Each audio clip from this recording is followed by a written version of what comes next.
What's up, guys? Coach Mike here. And Coach Rob. And this is TKO Boxing, the technical knowledge of boxing.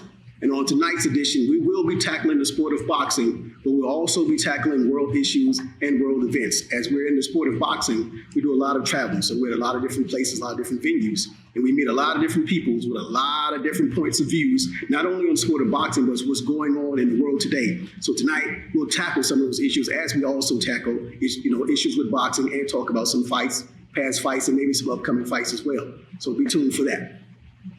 Anyway, man, what's going on with you? How's your day so far? Day's good, man, so far. Man, my day so good. Crazy today. Yeah. We had one of the young pups going at it. Okay.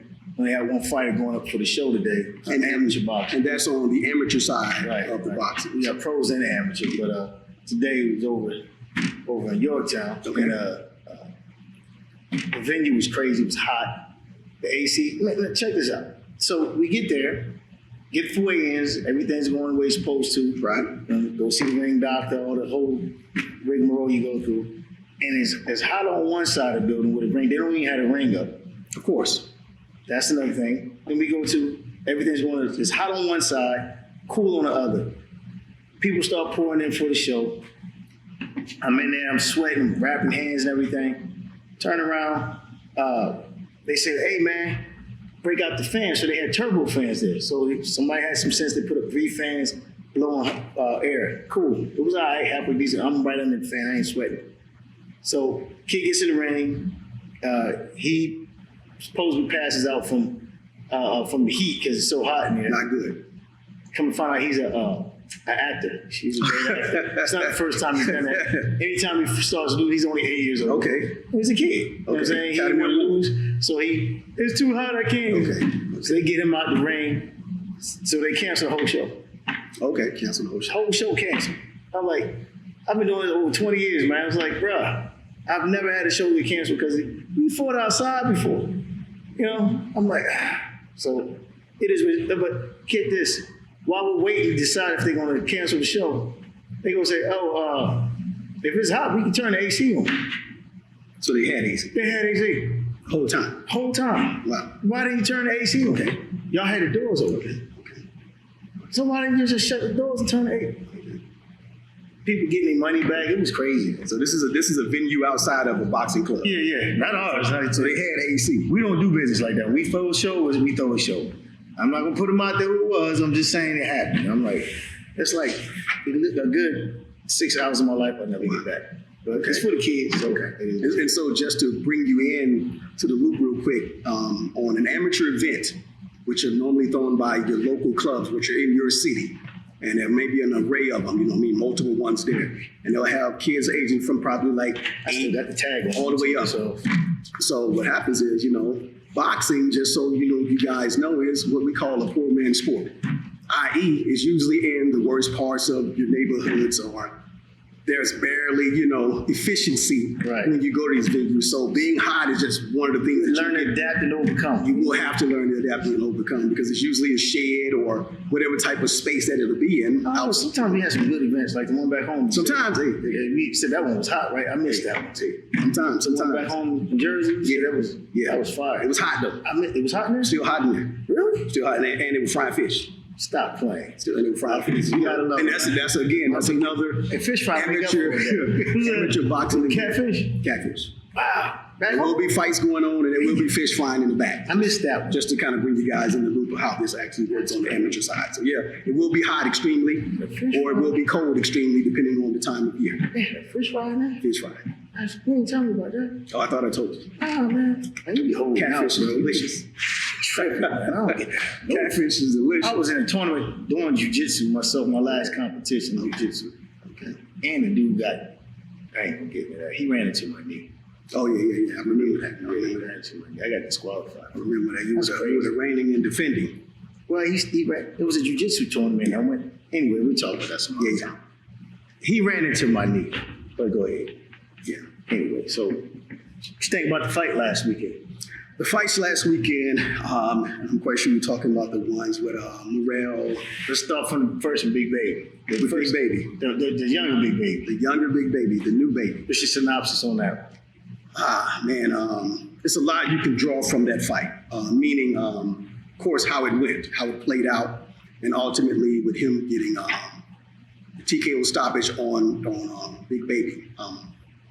For me, I'm kind of leaning more towards lack of game planning right now, seeing as how just looking at the fight, when I did in the moment, the biggest thing in the sport is preparation.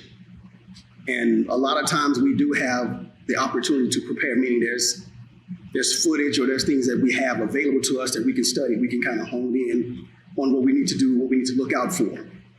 And so that's solely on you, the gym, the trainers, the fighters, to make sure you're in a session with just understanding your opponent, knowing what your opponent does good or what he does bad or what he just lacks, period. And for me, it didn't look like they did their homework on the opponent that Baby had, because the guy was able to just do what he wanted to do. I can't say that. I can't say that because, he went to a different gym for this camp. He went that is a fact. To the Crunk gym. And my thing is, if you want, for me, and you've been in just as long as I have, you got to have synergy between the coach and the fighter. So you can't expect to see a significant change in the fighter unless he's just like a savant and can just pick up everything on the first time. You got some people like that. I haven't ran into that. One person like that. Right. I'm saying, in the world. I can't, But anyway, I just think if you're going to make a big change like that, switch camps, you got to have that synergy with that coach. And it takes time for you to learn, for you to move the way he needs you to move so y'all can get that synchronicity, right, man. You know what I mean? So I just think they leap too far, too fast without having the right time to prepare. And I just think it was a bad call. He wanted to fight himself. Right. I think somebody should have talked him down and said, you can get what you want, but there's a certain way of going about it. Right. Somebody with some maturity should have stepped in and I understand what you're trying to do, but it's not a good look. Give me a couple fights, 2-3 fights, and then we take it from there. Yeah, I agree with you on that. And it kind of lines up exactly what I'm saying. Like he's trying to acclimate to the new trainer. You also need to work on the things you need to work on in preparation for your opponent. Yeah. Something may have failed by the wayside because the guy that he's in the ring with, he didn't do a new thing in the ring with Baby. He did what he always do in his fights. And with time and preparation, I should have been able to either not get hit with that or have a counter for that. My thing is, I slept on him. I didn't know this dude existed. I never seen him before. A lot of us slept on him. Because I don't follow the heavyweight division because we don't have any heavyweights. I got cage fighters.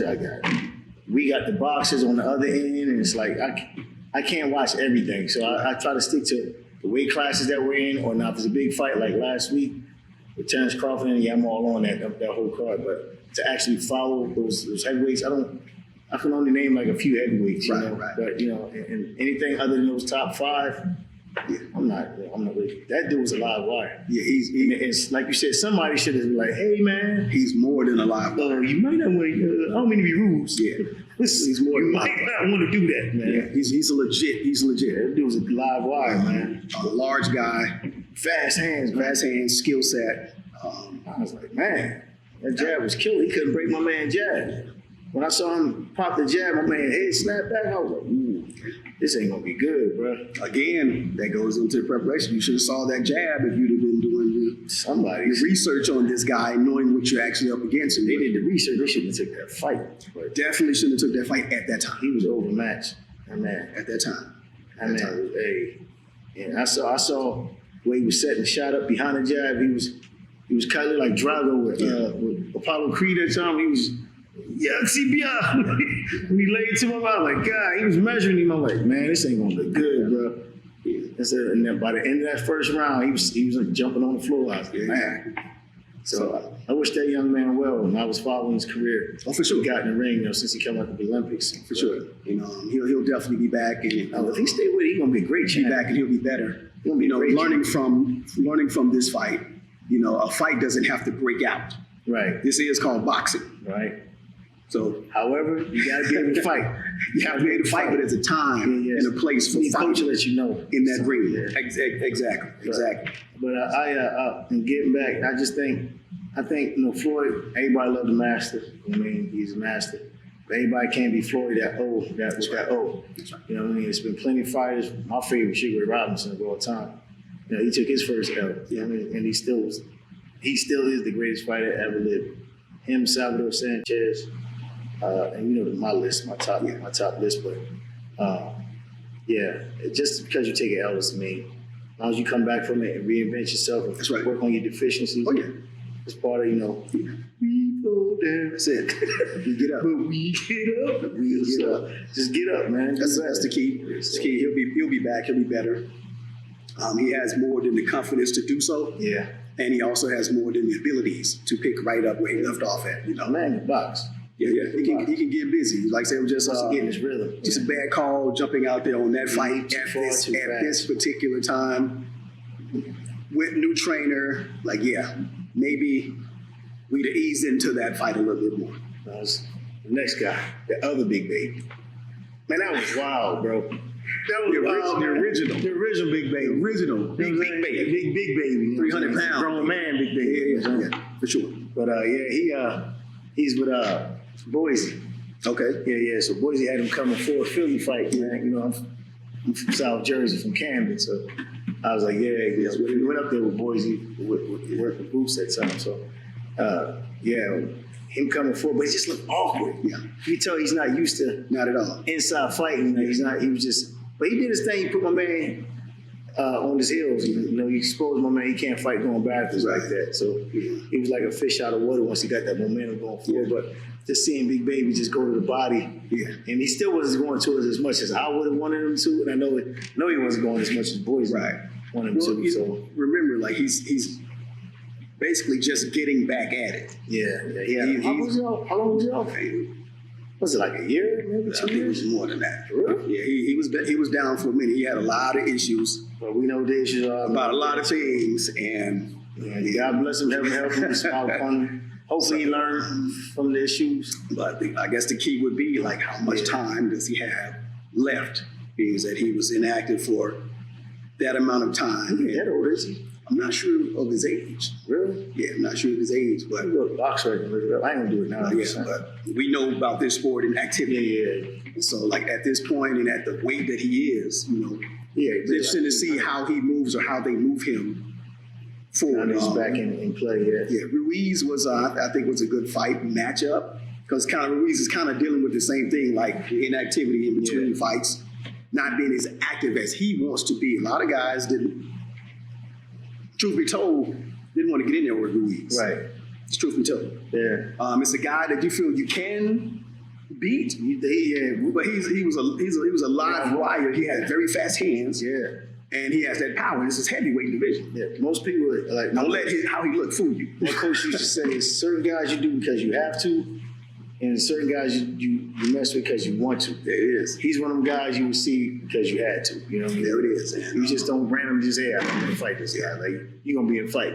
And so unfortunately for a lot of boxers, they kind of find themselves on the back end of the careers due to hiatuses or, being put on the shelf, so to speak, by the promotional companies, or just not being able to just kind of get fights or quality fights. So they focus. It's an unfortunate situation for boxers, that a lot of fighters deal with.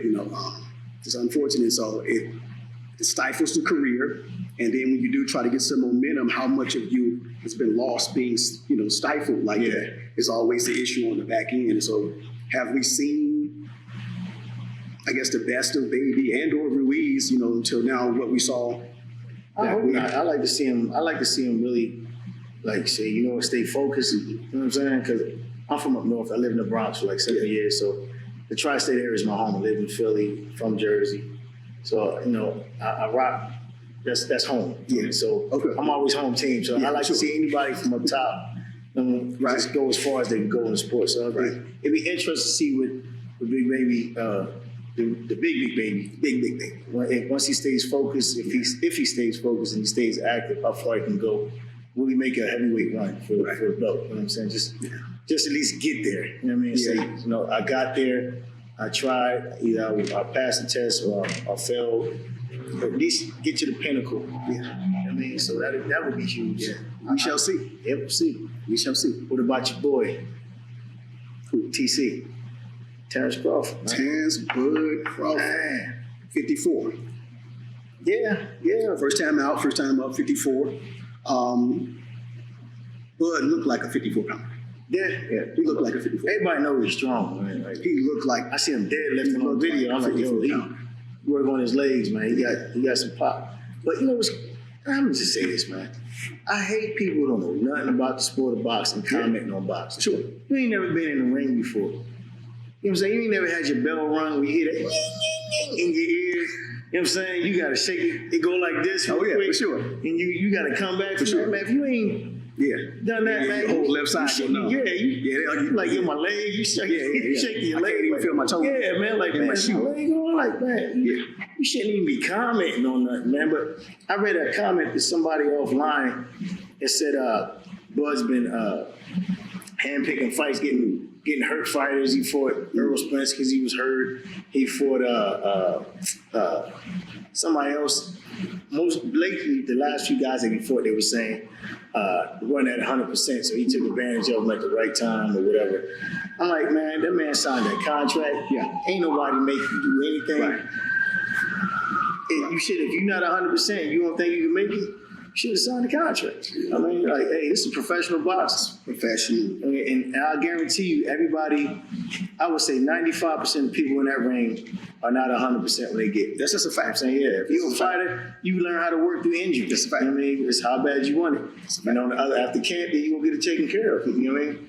Some guys require surgery. Some guys just need some downtime to heal up properly. You go back, you get injured again in training. So it's like, and that square circle going, whatever's in you is going to come out. It's definitely going to come out in there. It's going to tell the truth. Yeah, man. It ain't no lie. It's going to tell the truth. No lie. But what you think about the fight overall? Overall, Before you get there, man, they had that fight at like 1 o'clock in the morning. I was taking those down. Listen, I'm like, bruh, my Turkish man, Ali, man. Turkish Ali. He doing this thing. He doing like a 24-hour. They had a whole fight Eminem concert. I was like, man, what is going This on? is getting out of hand. I'm like 12:30. Fight started yesterday. 12:35. Like Eminem's, he's still there. I'm like, bruh. Fight started yesterday and in today. I'm like, am I rock with you, cuz you one of the great ones, but bruh, I just want to watch the fight. So I go to bed. I'm old. That's it. I'm an old man. I can't hang out. Let's get to it. Let's do some prelims. Let's not go crazy. They did a whole concert. Let's not go crazy with prelims. You know, couple fights. You know, some good fighters, decent fights in the card. Then let's get to the money. And I looked over at Mom. I'm laying in bed watching Joe. I'm looking over at Mom. She, I'm like, bruh, I want what you. I want to get where you at. But they got. That's what you don't want to do when there's a fight. I don't want to fall asleep on the fight. I want to see it in its entirety. I had a spray bottle. yeah. Was spraying in my face, man. Like, man, God. You need the smelling sauce to finish watching the fight. Man, hurry up, getting Come on, Ali. Then they had to sing the national anthems to each country. Old girl there trying to catch a record deal. Oh, was it a Super Bowl? Yeah, or just a fight? It was a fight, bro. You gotta do that. I was like, bro. Okay. Anyway, go ahead. But yeah. But on that, with Bud and what's the kid's name again? Mazel Tov. Sorry about that. The Uzbeki guy. Sorry. The Uzbeki cat. First of all, I didn't know that the Uzbeki guy. He said the Uzbeki guy. This is my man. I didn't know he had. No disrespect, champ. We just saying no disrespect. I didn't know he had the title prior to. I never heard of him either. I'm thinking they're about to fight for something like maybe vacant, or whatever the case may be. So with that being said, not even knowing that this guy is defending. Let's do this right because I don't want to offend anybody. Not even knowing that he was defending the box on the title. You know what I'm saying? Yeah. So with that being said, the fight went how the fight went. I think Bud did what he needed to do in the fight. I would say just to get through the fight. Nothing over the top, nothing too crazy. Bud do like to get his hands dirty. What I mean by that, he like to fight. Yeah. Like once the leather started flying, Bud is with all of that. He like to get in there like, this is what we're doing, and this is what we're doing. Yeah, true hero fighter, man. the guy had, just a little bit of that movement to him, like how those guys over there have nowadays. Kind of offset Bud a little bit, but Bud still was able to get his combinations off. He got the victory and do some damage on the guy.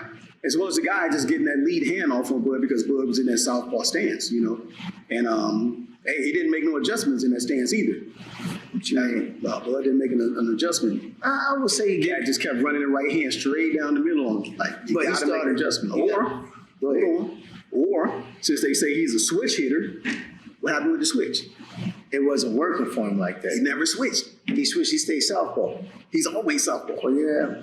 Where's the switch? That right hand was right down the middle every time. He didn't have to disguise it, hide it. All he had to do was just throw it. Every time, just throw it. Didn't have to fade. He had to put nothing else in front of it. Just throw it, beam. Right. He was there. And you can tell by Bud's eye, it was landing. It was landing.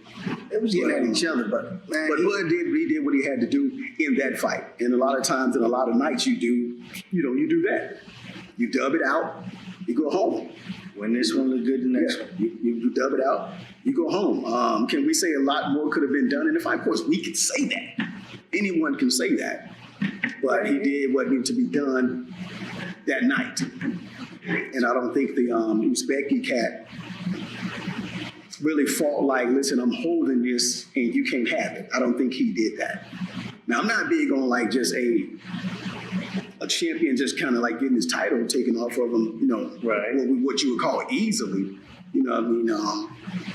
You got to go in and take it. I do believe in that. Go in there and get the strap off of them. I know nowadays, all you got to do is do a little bit of boxing or some sliding. They'll strip a champion who probably earned that title, who probably went in the Lions Den, fought, and banged out with somebody and raised his hand, and then you just come along and just box it off of him like that. So, but I don't think he did enough to say listen, it's mine, and I'm not letting you take it.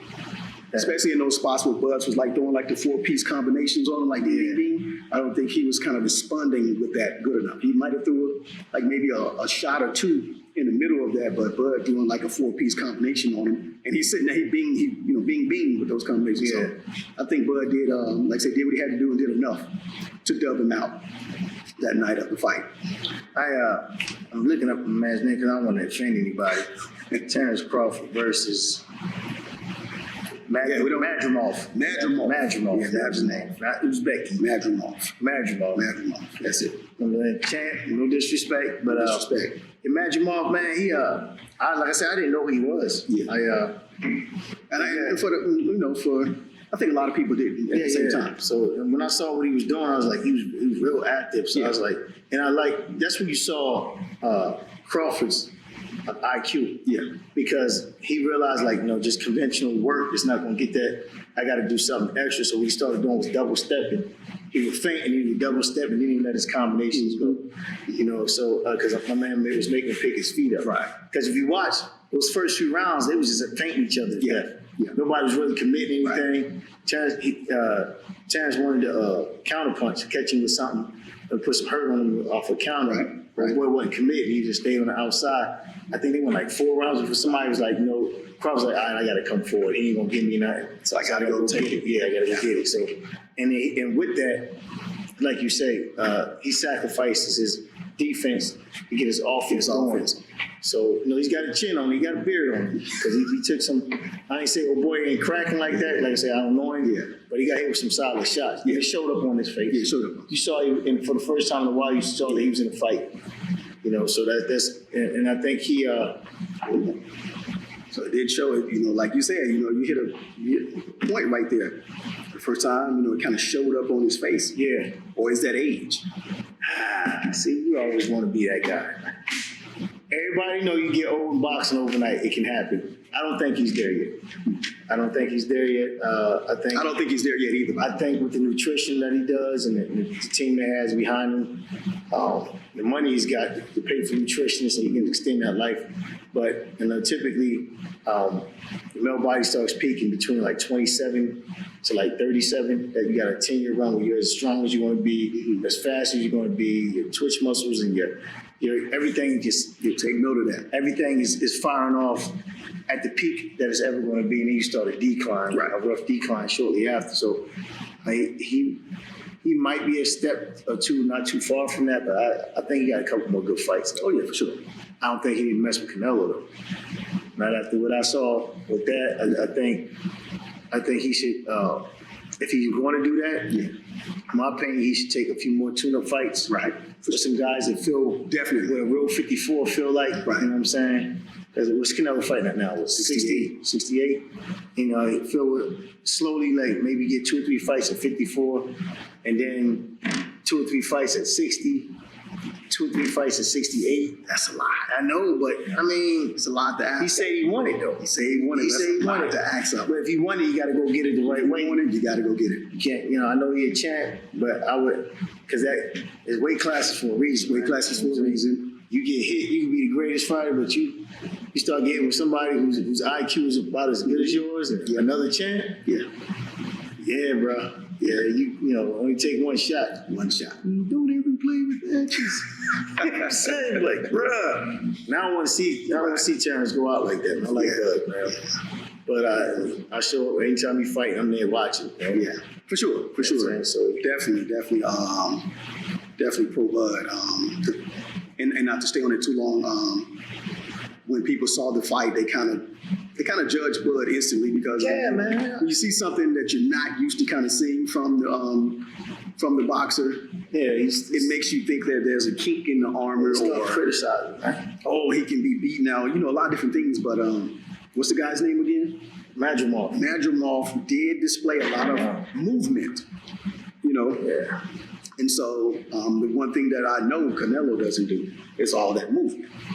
He's going to be way more stationary target than Madrimov was.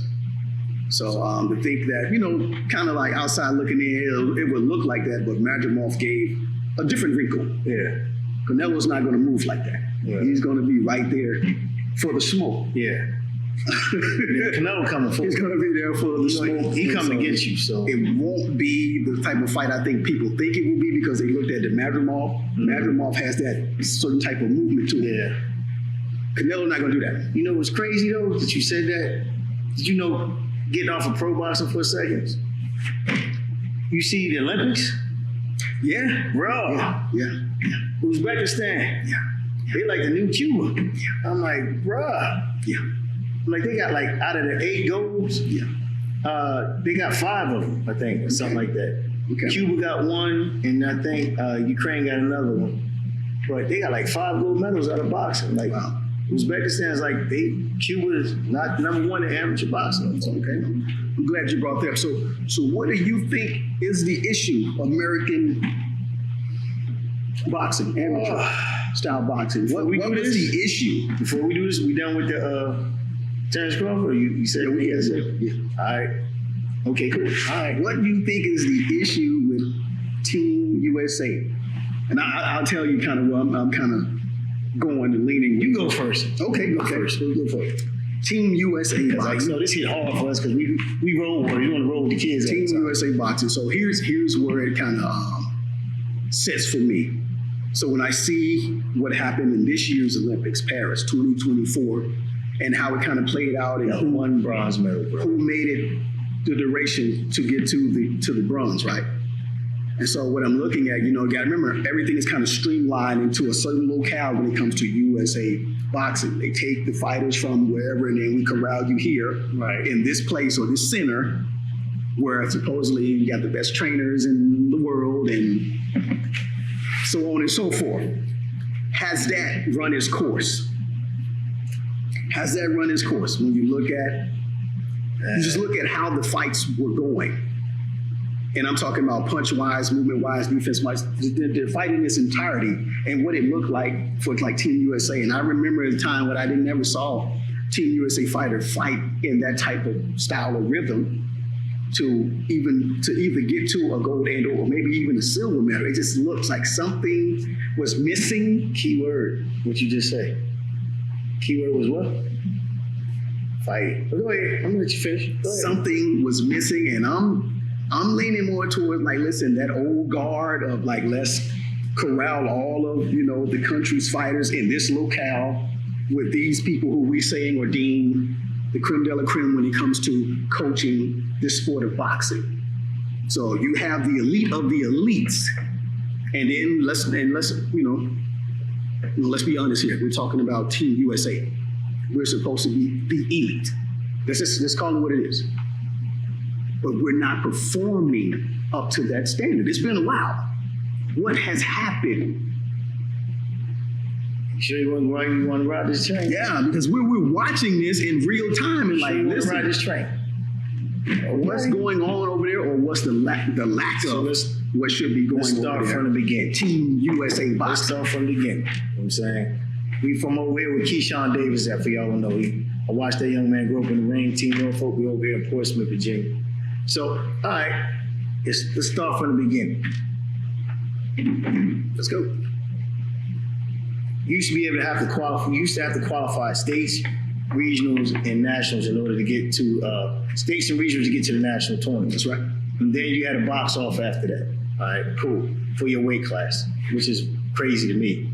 It's all these. So what they were doing, what they did was they weeded out the worst and the best, and that to me, that was one of the worst things that they did, having that process, state, regional, nationals, because people cheat, and that's why they did away with it. And that was a smart move in USA Boxing, because people, coaches like myself and Coach Mike was always saying, like, man, they pushing these people through. Every state had their favorite fighters, so as a country, we weren't getting the best fighter. We were getting each state's favorite fighters, right? So what USA Boxing did a few years ago, they said, you know what, if you think you can fight, if that's the case, y'all keep saying we're not getting the best because these states have been cheating and not giving us their best. Mm-hmm. If you think you can fight, show up to the nationals. If you got the money, if you want to waste your money, hotel rooms, plane tickets. If it's out, we on the East Coast, you got to fly to the West Coast most of the time, or Texas, or somewhere in the Midwest. If you want to waste your money and your time and all this food, food, gas for rental cars, and all this other stuff that ran you home like $2,500 to $3,000 easy. Take note. You know what I'm saying? So I mean, it's support, man, sport. You set your money up to go do this. So if you want to waste your money, come to the Nationals. You don't get out the first day, that's on you. It's on your dime. Cool, so that's what they did. That was a smart thing. But I told Mike Jr., I said, look, when they did that, I said, and that was the year Keyshawn's was going to the Olympics. And they had their first Olympic nationals. I said, watch all the sleeper cells come out. You did say that. I did remember that, right? You did say that. I said, there's going to be sleepers that you ain't never heard of. It's going to knock off the whole USA boxing team. Everybody got cleaned up except for Keyshawn. I called it. I called it 9 months out when they did it. I was like, wow, they just made it an open tournament. I said, the whole Olympic team gonna get washed. Mike was like, you think so? I'm like, I know so. I've been doing this too long, bro. I'm like, bro, everybody got, and then they came out with the point system after that. Oh, well, yeah, you won, but you ain't got enough. You ain't got enough points because you ain't been hitting the international tournaments. I'm gonna hit the international tournaments, I'm not on the Olympic team. But I beat your best, so I should be on the Olympic team. So that's to let you know we didn't get our best. Again, even at the national level, and now international level, we weren't getting our best, right? So my thing is, I'm just calling it like it is. No disrespect to anybody on the Olympic team of that year. Y'all did your thing. Right. I'm just saying the system is broken. So my suggestion is, how do we get our best? If you look at amateur boxing, ever since really Roy Jones, they cheated, they robbed him in Korea that year, right? Boxing went away from what it actually is. At the end of the day, boxing is a fight. Even a fight. So I think we've gotten away from fighting and got more into this fencing thing. Yeah. You know what I'm saying? Remember, because back then you had to have the gloves, the right part. Yeah. If that wasn't hitting, then it wasn't scoring. Exactly. It was all these things. Instead of sticking to what the script is, let's fight. Perfect example. The Ukrainians that just beat the Cuban. The two-time gold medalist off this last Olympics. You know what he did? He said, I'm not going to outbox this dude. I'm going to fight him. And he was on my man like white on rice. He fought that dude, and he won. And I think we need to get back to that. Like, okay, we teach our kids, our champions, how to box, how to score. But at the end of the day, man, hey, we in a fight. That's right. So go knock him out. You ain't supposed to be no knockouts in the Olympics. If you hitting like that, hey man, let's go. You hitting like that, let's go. Teach them how to fight on the inside, and that's a lost art. Yeah. Inside fighting is a lost art, you know. Everybody wants to sit outside and pick shots and be pretty. You know what I'm saying? You look at, you know what I'm saying? I'm from Camden, New Jersey, you know what I mean? South Philly fighters, gritty. Yeah. You know, it's like, hey, okay, you can box, but can you fight? Can you bite down and go get it? Do you know how to cut the ring off? That's right. Do you know how to, you know what I mean? Do you know how to slip and Yeah. and you'll find out, like, I think it'll change the whole dynamic of the sport of us as a slam. Like, you know what? That dude hurt me. Yeah. You know what I'm saying? And you'll start seeing the fight being taken over, because that's what happened with that Cuban. If y'all watched that last Olympics, that just happened last week, that Ukrainian wasn't playing. For every second of every minute of every second of every round, he made that man fight. He was on. He was on. Did you see the fight? No, I didn't get to see that one. He Like, once we're not fighting, I'm kind of like off it, you know. bro, yeah. I watched that fight, though. I was like, yo, he was in my Kind of man's off. chest. It's one of those things for me. Like, this time around, it just something just. Yeah, It wasn't a feel good about it. yeah. Like, where you just continue watching, like, it's some good amateur, style boxing, but like once we were just kind of knocked off, it just kind of like. But you know what they did, though, right? They got that Irish guy from Ireland to teach the USA team. Paid him $200,000 a year. What's his name? I don't know, man. I was done with amateur boxing. The only reason why we're back in it because of the kids now. Remember what happened with the LBC, but I know what they did that. You know what I mean? But they brought him all the way from Ireland to teach the USA team, and then we got one bronze medal. No hit on him. I don't know the man, but we got all these good coaches here in America. Yeah. You know what I'm saying? They could have found somebody like Coach K. Crumman. He was a good coach. I don't know what happened with him. And God bless him, he's still doing this thing on the pro side now. Yeah. But he was a good coach. He was good for the sport. Yeah. You know what I mean? Oh, yeah, for sure. He was very knowledgeable. For sure. And there's other coaches out there that's better than him. out there, You look at even the state of like the pro boxing, especially on this younger side right now. Yeah. His hands is heavy. Yeah. And I'm talking about Kakaroma with those guys. So yeah, Yeah. he was definitely. You see his imprint on him, yeah. He was definitely a force to be reckoned with at that level. I'm not sure, like say what happened where he's not, maybe because the pro side took more of his time now. But yeah, he has a heavy imprint. Yeah. You see his work. Yeah, so sure. So my thing is, I don't know what the relationship between him and USA Boxing is. That's between them. But I'm just saying, him as a coach, they found him. They could have found somebody else like him or better within the confines of inside the U.S. So it's like, Sounds about right to I me. mean, so If you're wearing the banner that says USA, it should be USA Boxing. but that's something completely, that's a different, that's a segue right there. You're supposed to I'm be, not, USA, but you can't be proud of your country no more. As a 22-year vet, in the military, So, we'll get to that. we'll get Get to that in a second. But I just think, in closing with that piece, as far as amateur boxing is concerned, I think we need to get back to not only teaching our athletes how to box, how to fence and score, but we need to teach them how to fight, man. Right. Hey, you know what? Go knock him out. Yeah. Stop him. Sometimes that's the only option you have. Exactly. Stop him. That's the only We option. going in there, like they kicked, I remember they said they kicked Tyson off the Olympic team because he was too brutal. Yeah. What? Wow. What?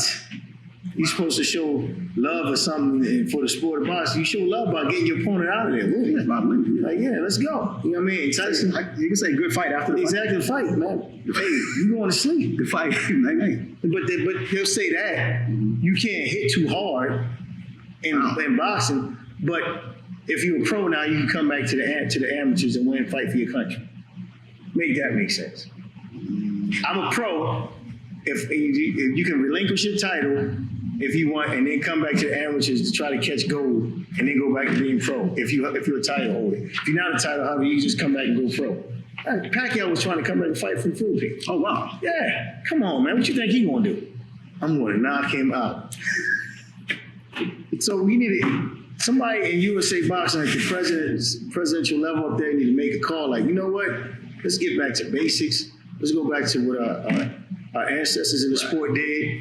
Let's go out there and win. Let's catch a body. Let's go. Or is there a way that we, and I mean, like your local boxing like clubs and coaches put pressure on this system? Like, listen, Because these are remember, these are our fighters. Yeah. Like they go to that facility for that type of or that style of training, what have you, but they're our fighters. Right. They come from your hometown, my hometown. They're from your club. Well, And then they corral them here and they get their stamp, they get their name, like boom. But he's not under him. He comes from a club somewhere from wherever USA. right. They're our kids. Oh, And we get them to this platform, meaning the USA boxing platform and the USA then we give team. y'all messing. Yeah, and then we hand them over to you because you don't want us to have no part, like, because they're like I said initially, they're the creme de la creme. Right. And you getting the kid, your kid to this point means nothing, right? Right. I got him. He was under me to here. And now I got him coach from here. I'm the best thing for him. That's Thank you for your participation. That's another thing about the sport. It's a lot of egos in the Yeah. sport. So, I'm to me, I mean, that's always been a process with USA Boxing. The coaches wouldn't go with them unless it for my time. I don't know, but I just think as a whole, it's too many. If like okay. Keon Davis, and I'm not being biased because I watched them grow up in the ring and we from the same area. Keyshawn was at our gym right before his last fight. He came in, sparred with everybody. That was huge. You know, kids got to see a real pro. You know, he's a good young man. Oh yeah, solid. But getting back, I just think too many tournaments. Like Keon lost against Amari, who got the bronze. Because you got to, not only do you win the nationals, but then you got to qualify for your weight class. Yeah. You know what I mean? That process, you know, I understand you got to have a backup in case somebody gets hurt and you want the best out of the 54 or the 50 weight class, whatever it is. But you got to have another box office. Like, all right, y'all flip a coin. Y'all got to fight for it. It's too many tournaments, man. Let's get to where we need to get to. You know, you won the nationals, you won the team, you're an alternate. You know what I mean? Right. And I understand where you gotta have a box office, like who's gonna get the best two, who's gonna be the alternate, who's gonna be the prime. But I just think it's too much, man. So that whole process needs to be vetted. Yeah. I think so too. Looked at, you know, I think so. it's just Definitely looked at. I don't know. If I sat down and thought about it, I'd probably come up with something. But just, as of now, I'm not liking it. I just think that's our problem. There's too much fencing going on right now at the amateur level. It's not enough fighting. You know, they're not teaching how to cut the ring off. They're not, go get it. Okay, you lost that round. He outboxed you like those Uzbekistan. They're good with their feet. Yeah. You know, cut the ring off on him. We need to be working on. Cut the ring off. Come forward. Hurt him. I'm saying, don't let him control the ring because he wants to. You control the ring. You cut the ring. Make him fight. All right, let's go. I'm saying, so I don't know, man. It's the time to box and it's time to fight. Yeah. But if the boxing ain't working, you gotta be able to hit that switch. Yeah.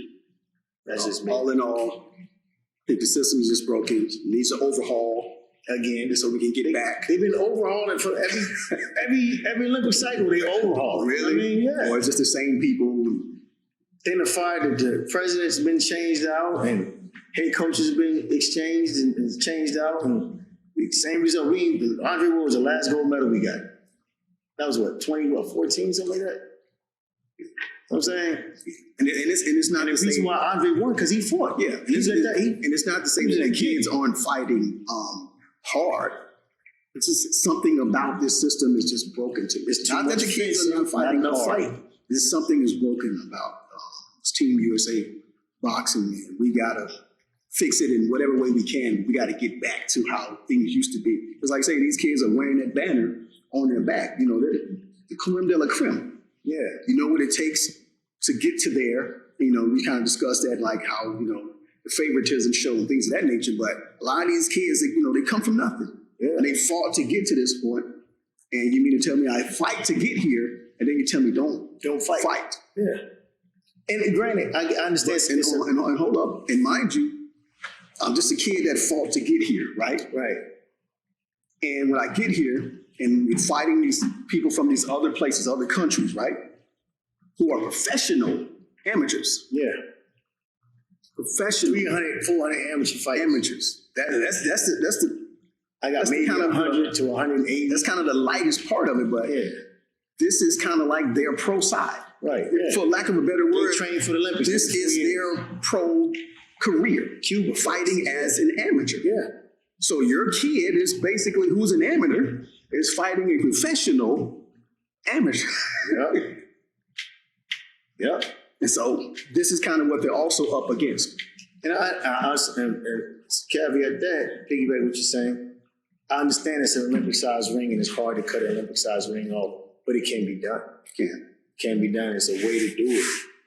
And I just think, I don't care who you are, bro. If you start hitting people and hurting them, it changes the whole dynamic. Oh, we here to fight. Right. He ain't boxing, coach. Right. You know what I'm saying? He hurt me, you know? Yeah. They kicked Mike Tyson off the team because he was too brutal. Yeah. Because he was knocking people out. What is wrong with you? That's why we're not winning no gold. You know what I'm saying? You play football, play baseball, play tennis, you play all these other sports. You don't play boxing.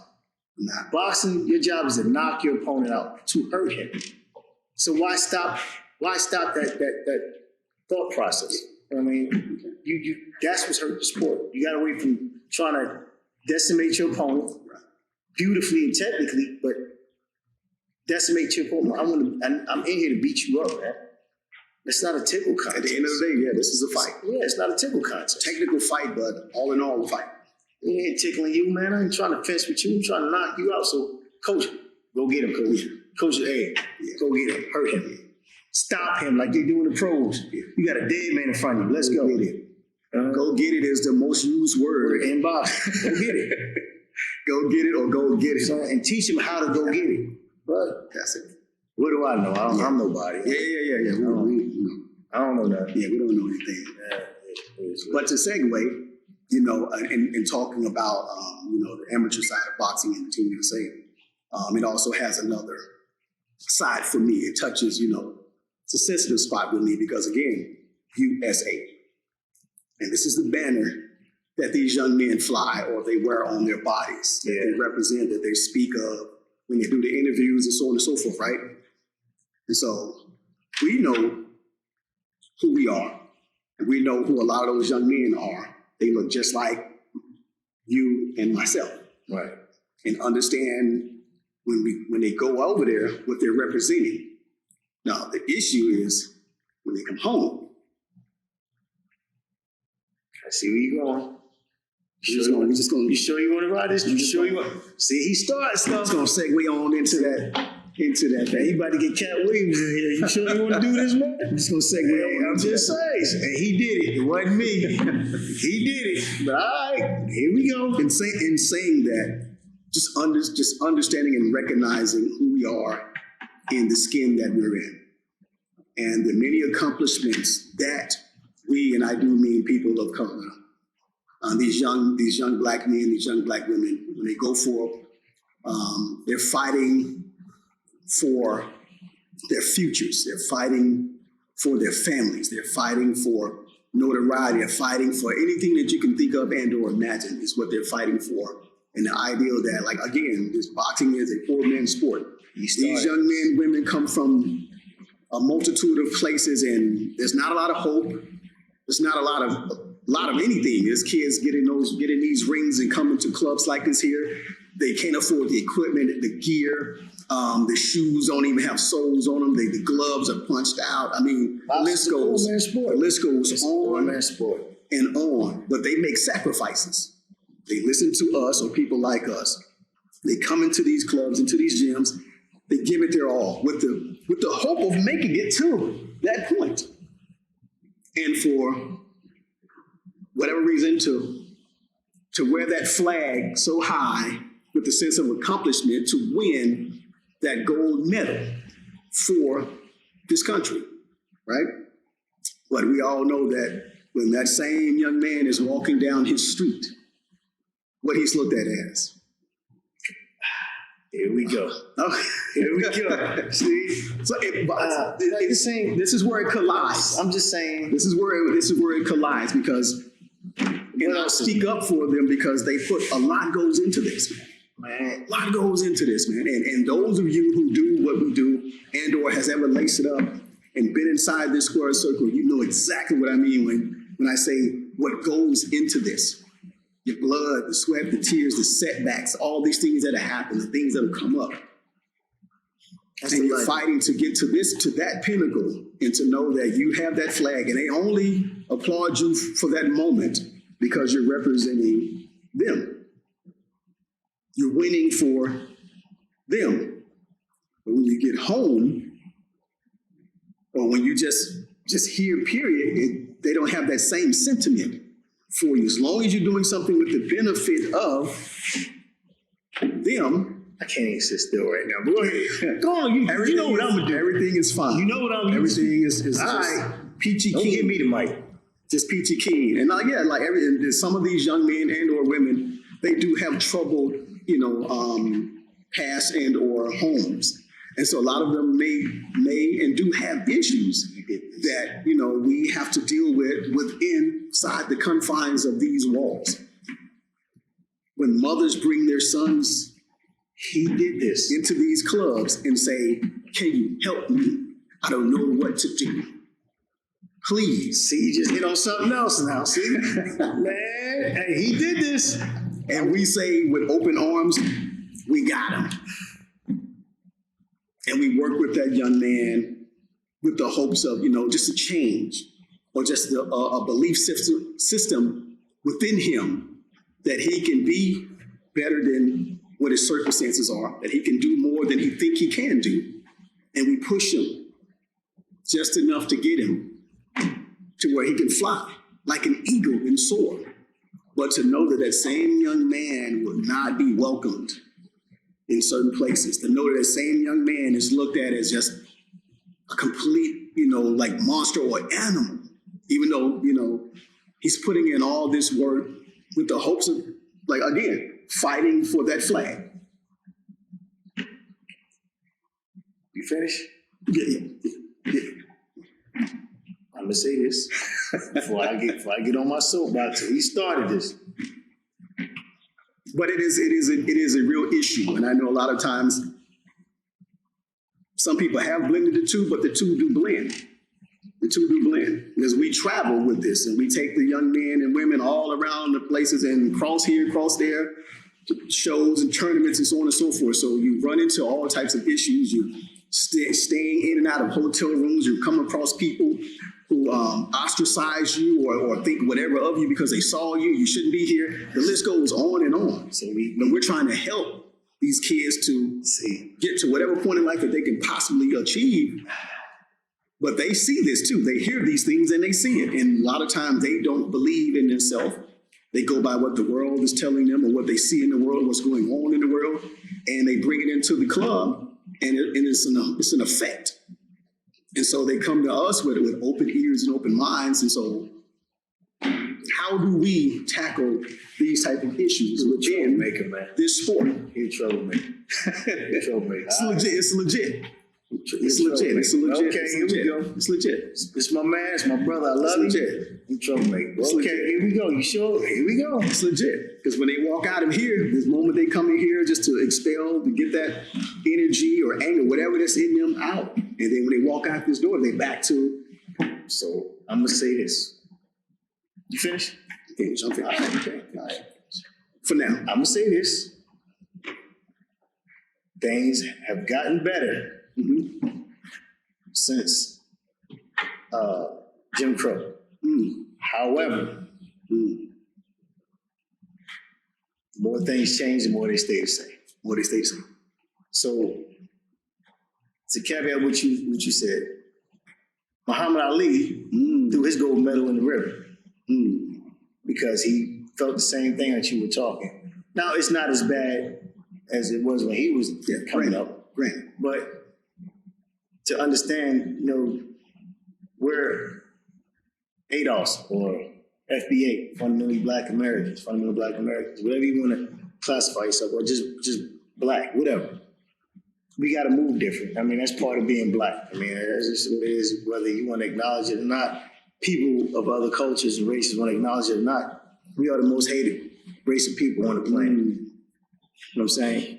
Be it Black Americans, be it Africans, be it Black Brazilians, Black Puerto Ricans, Haitians, whatever. If you have melanin in your skin, you are the most hated race of people on the planet. So you got to move differently. And I mean, that's just part of the culture, man. It's just part of who we are. So, I mean, just to say that we're not respected, as like you would like us to be coming home from an Olympic team as a boxer, we're not respected as human beings in a lot of places. However, it has gotten better since our ancestors went through what they went through, but we still got a mighty long way to go. I mean, more things change and more they stay the same. You gotta, we've been, like you said, on the road where we get kind of looked at like, what you doing in here? We travel a lot across the country to get to these fights with our fighters. And it's like, I mean, you got to move a different way. You can't look out for sundown towns. You got to look out. You know what I'm saying? You got to move. But that's just part of being a Black American here in America. I mean, that's being Black anywhere other than Africa. And even in Africa, you got to worry about other tribes. Walking in, you know what I'm saying? It's real tribal back there. So, I'm military 22 years, so, I've been all around the world. Every country is the same songs, it's a different language, different dialect. So, but, I mean, racism is racism, and you deal with that monster when you see it. It's just, I think a lot of today's youth, they're not as articulate as they should be when dealing with police, when dealing with white supremacists. Because not all white people are racist. Not all Mexicans are racist. Not all these different cultures. Chinese are racist. They're good people. I think as a country, the way things are now, a lot of stuff, ignorance has been popping its head up. Left and right, evil is like running rampant right now. Not just on the racial side, but just just through this alphabet thing. That's a whole other thing that's going on. The attack on masculinity, the feminist movement. I mean, I could go on and on, but it's ridiculous right now. So it's not just hard moving only as a Black man or Black woman. Even in our culture, you got old problems. All women are out of control, So that's a whole nother subject too. Again, I said, you sure you want to ride this train? But being Black in America, just focusing on America, I mean, racism, especially in boxing, it's always been cultural. It's been, the Puerto Ricans versus Mexicans, that's a rivalry. That's, Black against white, the Irish against the English, stuff like that. It's like, it's been very, very cultural since the beginning of its establishment. Even with us, we disrespected on a day-to-day basis. I don't know if a lot of people know history, but Jack Johnson was the first Black boxer that they let in boxing. Right? They started calling once they let him in. Sport of boxing started knocking out these white boxers. It went from being a coach to a trainer. You train animals. You teach and coach people, right? So I'm not a trainer. And I find it disrespectful when people ask me, you his trainer right now, I'm his teacher, or I'm his coach. I'm not a trainer. You train animals. My fighter's not an animal. We're Black, so they see us as animals, so that's one of those slide. Now, a lot of people don't know that, even on the white side, they don't mean anything by it, but I'm telling you where that comes from, So, it's just little stuff like little nuances like that you catch it. If you don't know what's there, you won't catch it. Never catch it. So I'm on it all the time, man. I try to be as much as possible. That's profound. Yeah, that's profound. But man, this country, our country is going through something right now, man. The Western world is, bro. It's all messed up. Segueing into something else, man. Like, because you hit on it, the racial indifferences. Us as a people. You want to hit on that. We got a lot of work to do with ourselves because of what's been done to us. I had a conversation with a very good friend of mine that I served with in Afghanistan, boots on the ground. And he's just passionate. He's a white guy, He's really passionate about it.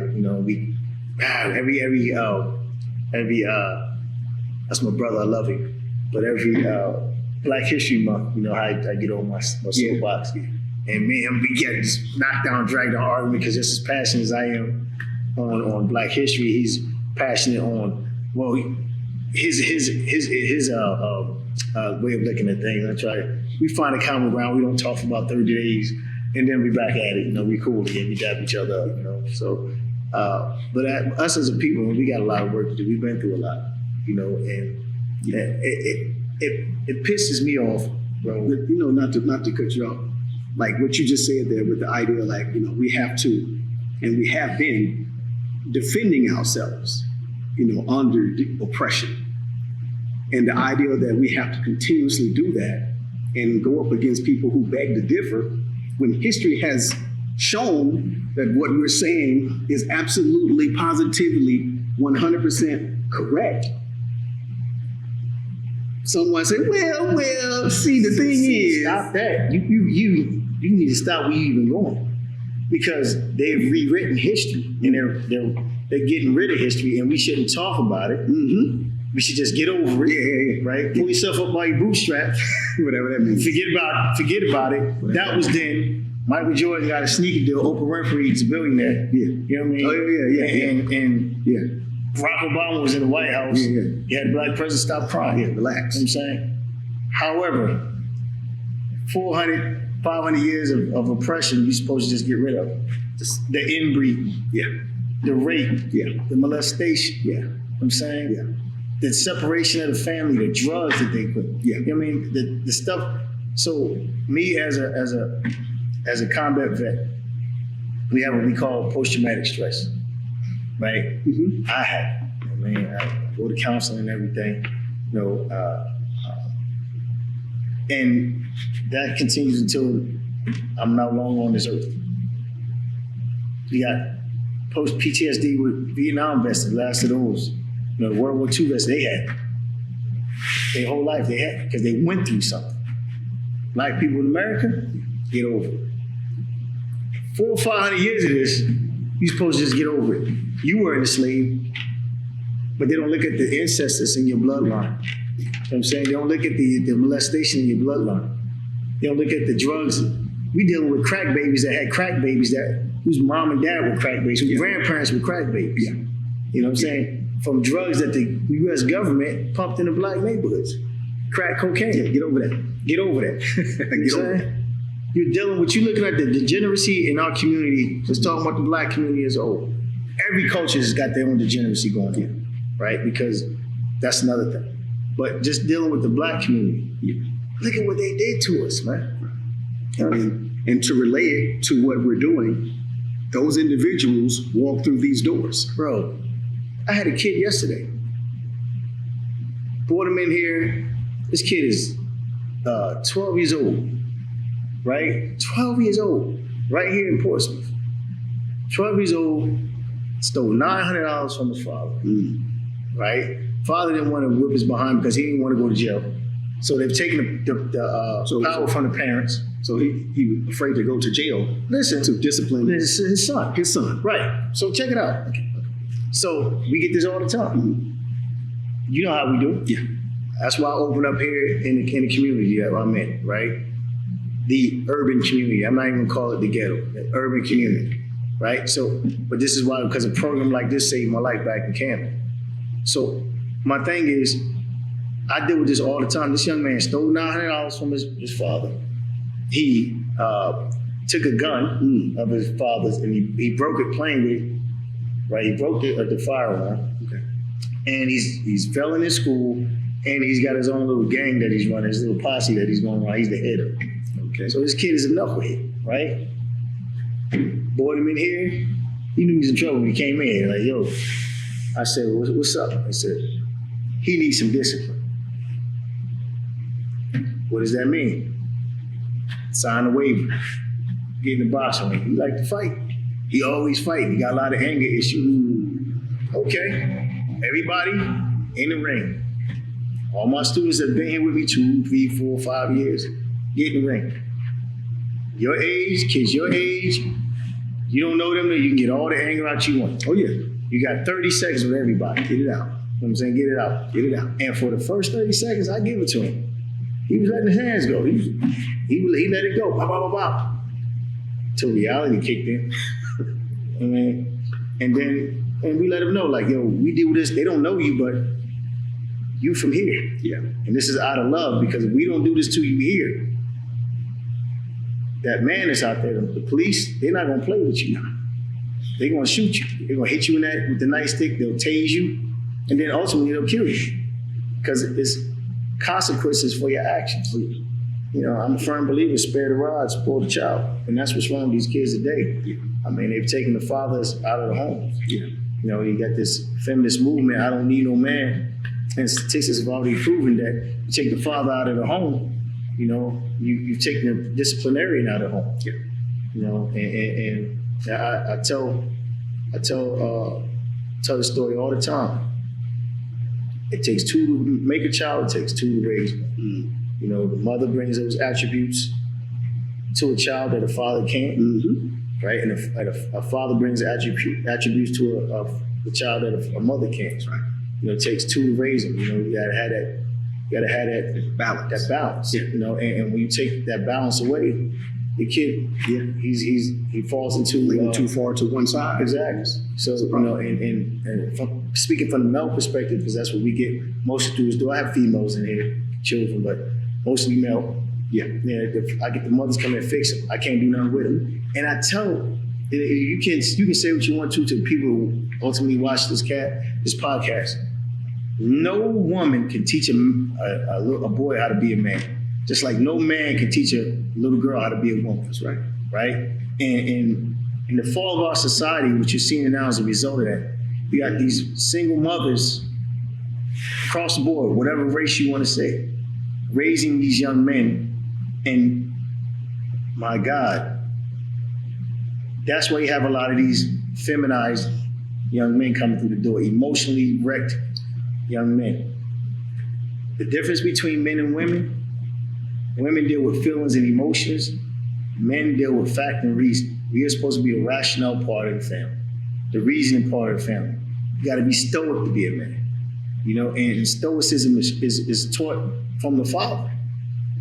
The worst thing you be is an emotional male, because emotional males are the ones that are going to these school shootings. Emotional males are in there one putting holes in the wall at the house. But I get these mothers coming in. You know, it was cool when that young man was 2, 3, 4 years old throwing temper tantrums. It was cute. 5, 6, and 7 years old, but now he's 6 foot tall. Yeah. 220 pounds. Yeah. You know, and he's punching holes in the wall because all he wants to do is play video games all day. And I'm telling him to do something. He's bigger than me, looking down at me. Well, I'll beat his behind. It's not the case, because I got stories where these kids come in like that, and they're scared. The mothers are scared to death of them. Yeah. Mothers are scared to death of their sons. Right. Black, white, Chinese. My mom used to be that's old. My mom would have killed me. These kids ain't scared of their parents. Disrespect them. I had a kid kick his mother down the steps. Kick his mom down the steps, and she pushing 60. She's scared to go home. Coach, she's having an episode. I had to go to this young man's house, Yeah. get him, and bring him up into this gym. I remember that. You know what I'm saying? Me and 3 of my students, we got in the car. She followed him. Coach, please, because she didn't want to call the cops because she knew the cops was going to kill him. They would kill him because he would buck up at the cops, right? But he knew in here he was going to get his behind with, because he knew what this school is about. Because I don't just teach boxing, I'm a second degree black belt in Brazilian Jiu-Jitsu, 5th degree black belt karate and kickboxing, and I box. You know what I'm saying? And I'm a combat vet, right? So my thing is, you know, it's a militant. Martial arts means military science. We're very militant in here. But I'm in here to make a difference in the community like I have been for the last 12 years. And we got that young man, he came, turned out to be a model citizen. After we turned his life around. You know, he's doing good. He's a grown man now. But it took us to put foot in his behind to get him to get it straight and show him. Not out of being mean and whatever. We beat his behind. We gave him a good old-fashioned behind whipping, which was needed, you know, and let him know that there's consequences for your action. And people are like, you shouldn't hit kids. Spare the rod, spoil the child. That's why society, one of the reasons why society is so messed up now, because you've taken the disciplinarian, the fathers, out of the home. And you got these feelings. If you want, look at my shirt. This is part of my mantra. And to caveat on what you're saying with the father being out of the home, there are fathers in the home But because the mothers don't like the way you're disciplined, the father tapers back Why though? on discipline. And Why? so there are also dads that are having issues with the sons. Why? Because they let him get too far gone because he's protecting the feelings of There you go. the woman that he's There in you relation go. with. There you go. So She don't like how he's disciplined. He's Again. too hard. He's too this. He's too that. So he tapers back again, to keep mama happy. But that's the problem. Terrell is out of hand. We see it all the time. That's the problem. And again, A lot of weak men. And why these men weak? This is where the two marry. And like I'm saying, we're talking sports, but we also talking beyond Because we deal with on this the every sport day because with they our fathers. come through this door. They come through many doors like these all across this country. With mothers and or dads say, I don't know what to do next. He going to prison, or moms are scared to death of him, so they bring him into places like this. Pause. You're talking two men who are at ground zero. Forget what's going on globally. Forget what's going on nationwide. Forget what's going on. We're zeroing it down right now to our community. This is what's going on the street. And you don't have to like what we're saying right now, but this is what we live with every day. Every day. I get kids come through that door every day that are messed up.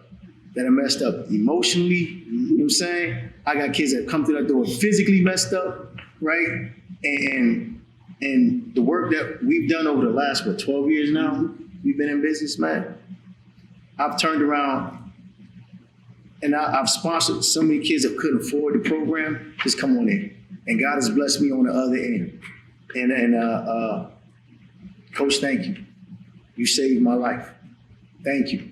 I had a young man who was about to kill himself. Correction, you can't say that on YouTube. You might want to delete that out. Delete himself, right? Self-harm himself. Turned him around. He said, thank you. And I said, no, thank you for coming in and giving me an opportunity to help you. But getting back to these kids, weak men. And why are the men weak? Because you have these single mothers that raise them.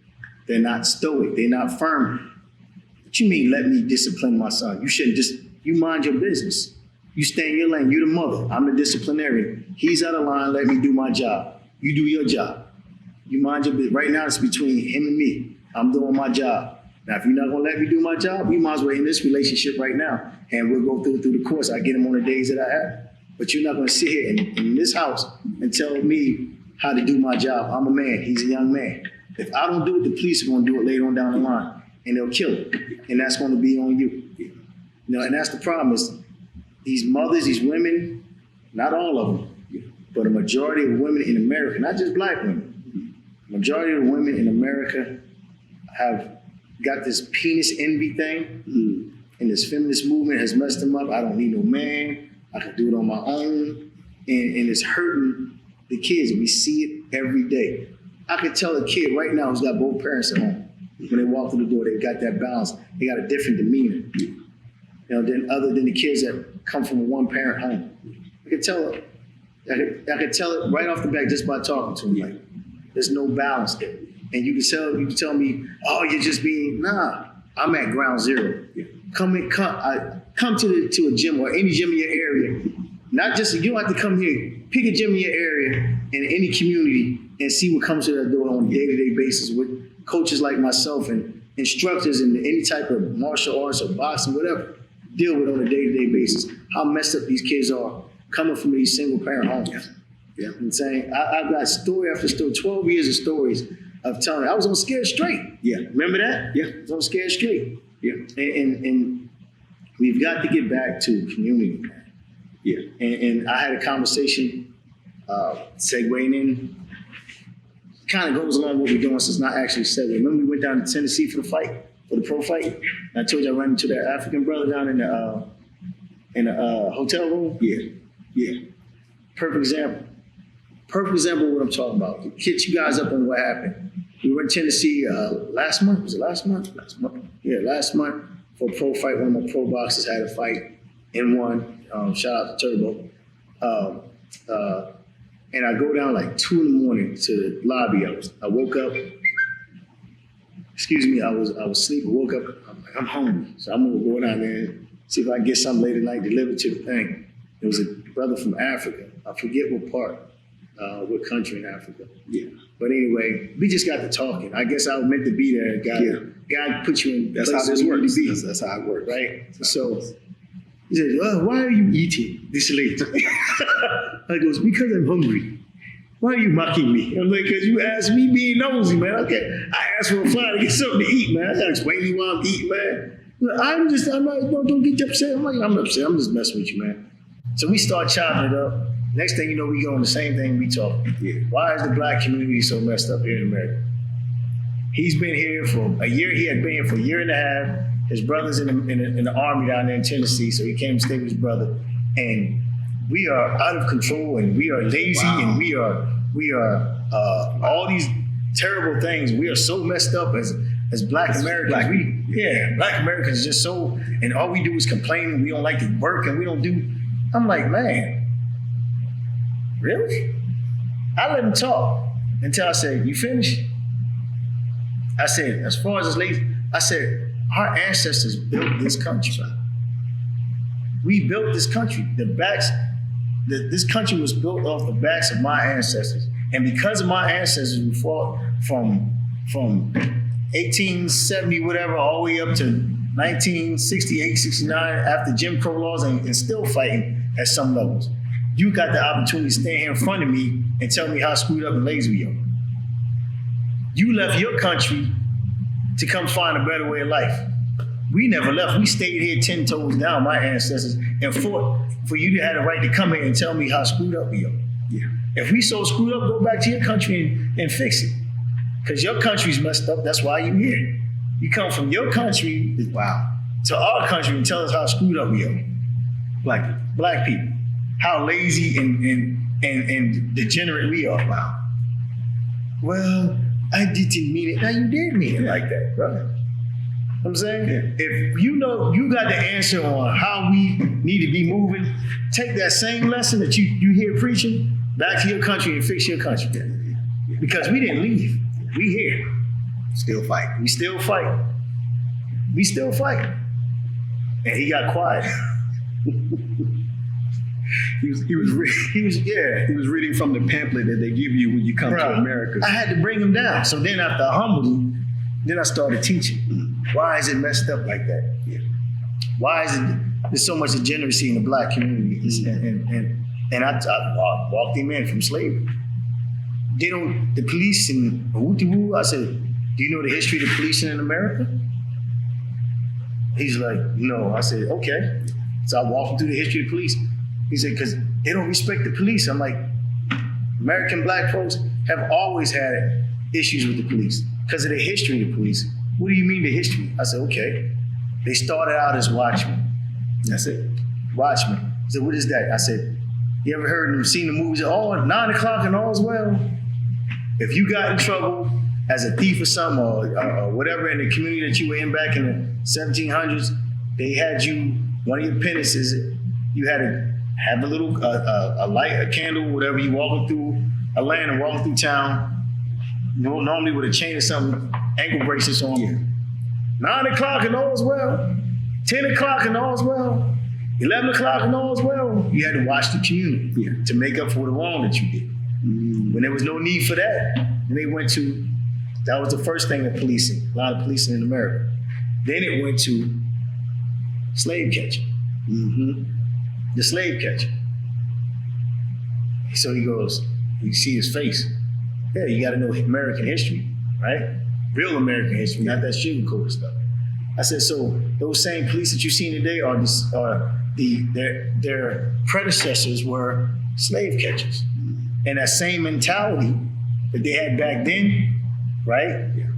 A lot of them still carry today. Not all of them, because there's some very good police out there. Of which I'm a member of the Police Athletic League. I'm the boxing coach of Police Athletic League here. We are, so they're good police, but you got to acknowledge that they're bad police out there too. Yeah. That woman that got shot recently, what's her name? Sonya Mass. Sonya Mass. You know what I mean? Yeah. And she did some wrong to set that up, but she was mentally there. Yeah.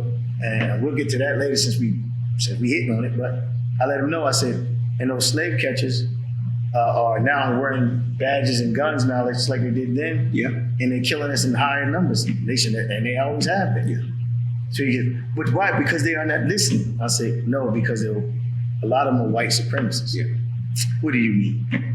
I said, an FBI report came out in 2006, I believe, right? And they updated, and the Homeland Security one came out shortly after that. Another one, I think, was like 2016 was another one that came out. That the United States judicial system is riddled with white supremacists. Yeah. From the beat cop all the way up to the district attorneys to the judges. I said there was a judge in Philadelphia that was taking payment for locking up black kids, man. Not too long ago. Look it up in the newspaper. I showed it to him. He was like, wow. I said, this is what we're dealing with as a people. But you don't see that. You come in from another country telling us how messed up we are. There's a reason for that. I said, so not only have we been dealing with oppression and systematic racism since the beginning of the establishment of this country, and we still are, at certain levels, you want to run into it. You just got to have the aptitude to deal with it, not just act out of anger. You know, right. You got to play chess. It's mental chess a lot of times. You know, you can curb a lot of that by carrying yourself a certain way and speaking a certain way. You know, but I said, then you got to look at what they did to us. They brought in heroin, pumped heroin into the communities back in the '60s, right after World War, after Vietnam, you know, after Jim Crow laws and all that stuff. They were pumping heroin into the system, to the communities. I said, so a lot of us are recovering. Our parents and grandparents were heroin addicts. I said, and after that, what happened after that? Vietnam was more heroin. After that was what? Crack cocaine. CIA was pumping crack cocaine into the neighborhoods. The government. I didn't know that. I understand that, but I'm teaching. Look it up. So real quick, we all just have to be just so disciplined. Just as a whole. We can't. And we're not though, because they took the father out of the home. No being is disciplined as a whole. Yeah. So why just on a whole that black people have to be this ultimate example of discipline when there's not a being in the world that's disciplined as a whole? It's no such thing. But we, as this community, everybody that's from man, woman, boy, girl, everybody's supposed to be just so disciplined as a whole. And there's others that get on platforms and they utter the same stuff. Man, black people we need to, like, listen, if you good, then you be good. You do the best you can do, or you help who you can help. You don't put your foot on black people because you may know some people who act like they don't have some sense, right? Or because you know some people who've done some things in life or went to jail. That's fine. You know some people like that. I would beg to differ that everybody knows some people like that, and they don't stop with this. But you got to look at, we make up, as a whole, about 14% of the U.S. population. That's very small. Right. So, but all they see is the bad in us a lot of times. If we're not dunking the basketball or knocking each other out in the ring or doing some type of entertainment, then hold on. This is what they choose to show. But it's a reason for that. Because they own the platforms that show Let me and finish. tell. I'll finish the conversation I have with this young man. So I finished telling about the police department, you know, and that's why Black Americans have issues with the police and always will have, right? That's one thing. So you got to avoid that. We're fighting with that since the beginning of time. The police. Then you look at the drugs that have been pumped in the community. So you're dealing with the backlash of that, the fallout of that. So we have heroin addicts in our family, mothers, grandmothers, sisters, aunts. You know what I mean? Mm-hmm. Whatever the woman's putting into her body carries over what to the child. So you have a mentally deformed child, right? You have crack babies that had babies. So you have years and years of mental illness from chemical substances, right? From chemical substances that are put into the body, you know? So it's like you have post-traumatic stress. We have post-traumatic stress as PTSD. You know what I'm saying? We're still dealing with the fallout from what happened to our ancestors all the way up to now, and what the governments have done to us, you know what I'm saying, since since day one, and they're still doing to us. But now, what's ironic, and then I felt this out because, being in the military, I got to look back and from a different lens. Yeah. I'm more knowledgeable because of my job that I did. My teacher who taught me karate, boxing, kickboxing, he was nation. He was part of the nation, right? Farrakhan follower, and his thing was he always was in this program like this, and he said before he died this year, you know that. I had a good conversation with him about all the stuff that we're talking. He said, you know what, Rob? We've been talking about how screwed up we are and why we screwed up, how we are. Nobody's listening since I was a kid. How do we fix it? How do we fix the problem? And I was like, come up with a way to fix it, because nobody's going to do it for us. And I figured out a way. I sat there, and I wish he was here. I could have this conversation I'm going to have with you. That was my mentor, I found a way to fix us as a community.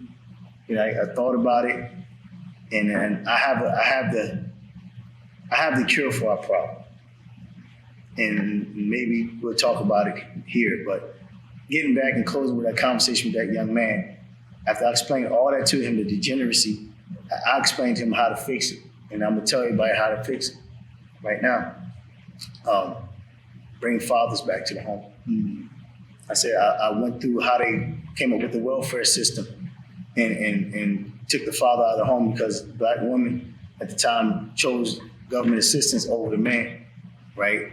They did that since slavery. They took the woman and made her the father, and the father made him a subordinate to the woman. They flip-flopped the family. We need to get back to what our ancestors did, where man has a role, woman has a role, son has a role, daughter has a role. That's right. As a unit. You are the epitome of a Black family. You know what I mean? You been married how many years? 29. 29 years. You got what? A son and a daughter? Yeah. Daughter's going to be a doctor. Son's going to be a professional fighter. He's my best student I've ever had, homegrown. And you're going to be hearing a lot from that young man coming up. This next year, we'll be making our run. But this man right here is the epitome of the Black family, a success story, and we need more fathers like you in a home and wives like your wife that know their role as well and let that man lead. You swallow, be quiet. When the man tell you be quiet, be quiet. Taking what she's saying in consideration, no disrespect to her, but that man's a shot caller in his house. And that I love him for. Because, man, we kind of two peas in the pot, man. It's going to go the way we say go because we have a vision for the family. You got to trust that we know what we're doing, So, and we need more women like that that's going to say, you know what?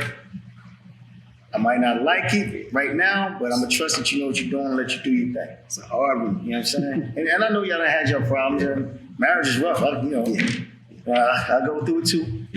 But, but she lets me do my thing because if she didn't, I wouldn't be there. I'm like, all right, fine, And I think that's what men need to start doing instead of trying to cater to these women that don't let the man lead, don't appreciate the man for what he is. Yeah.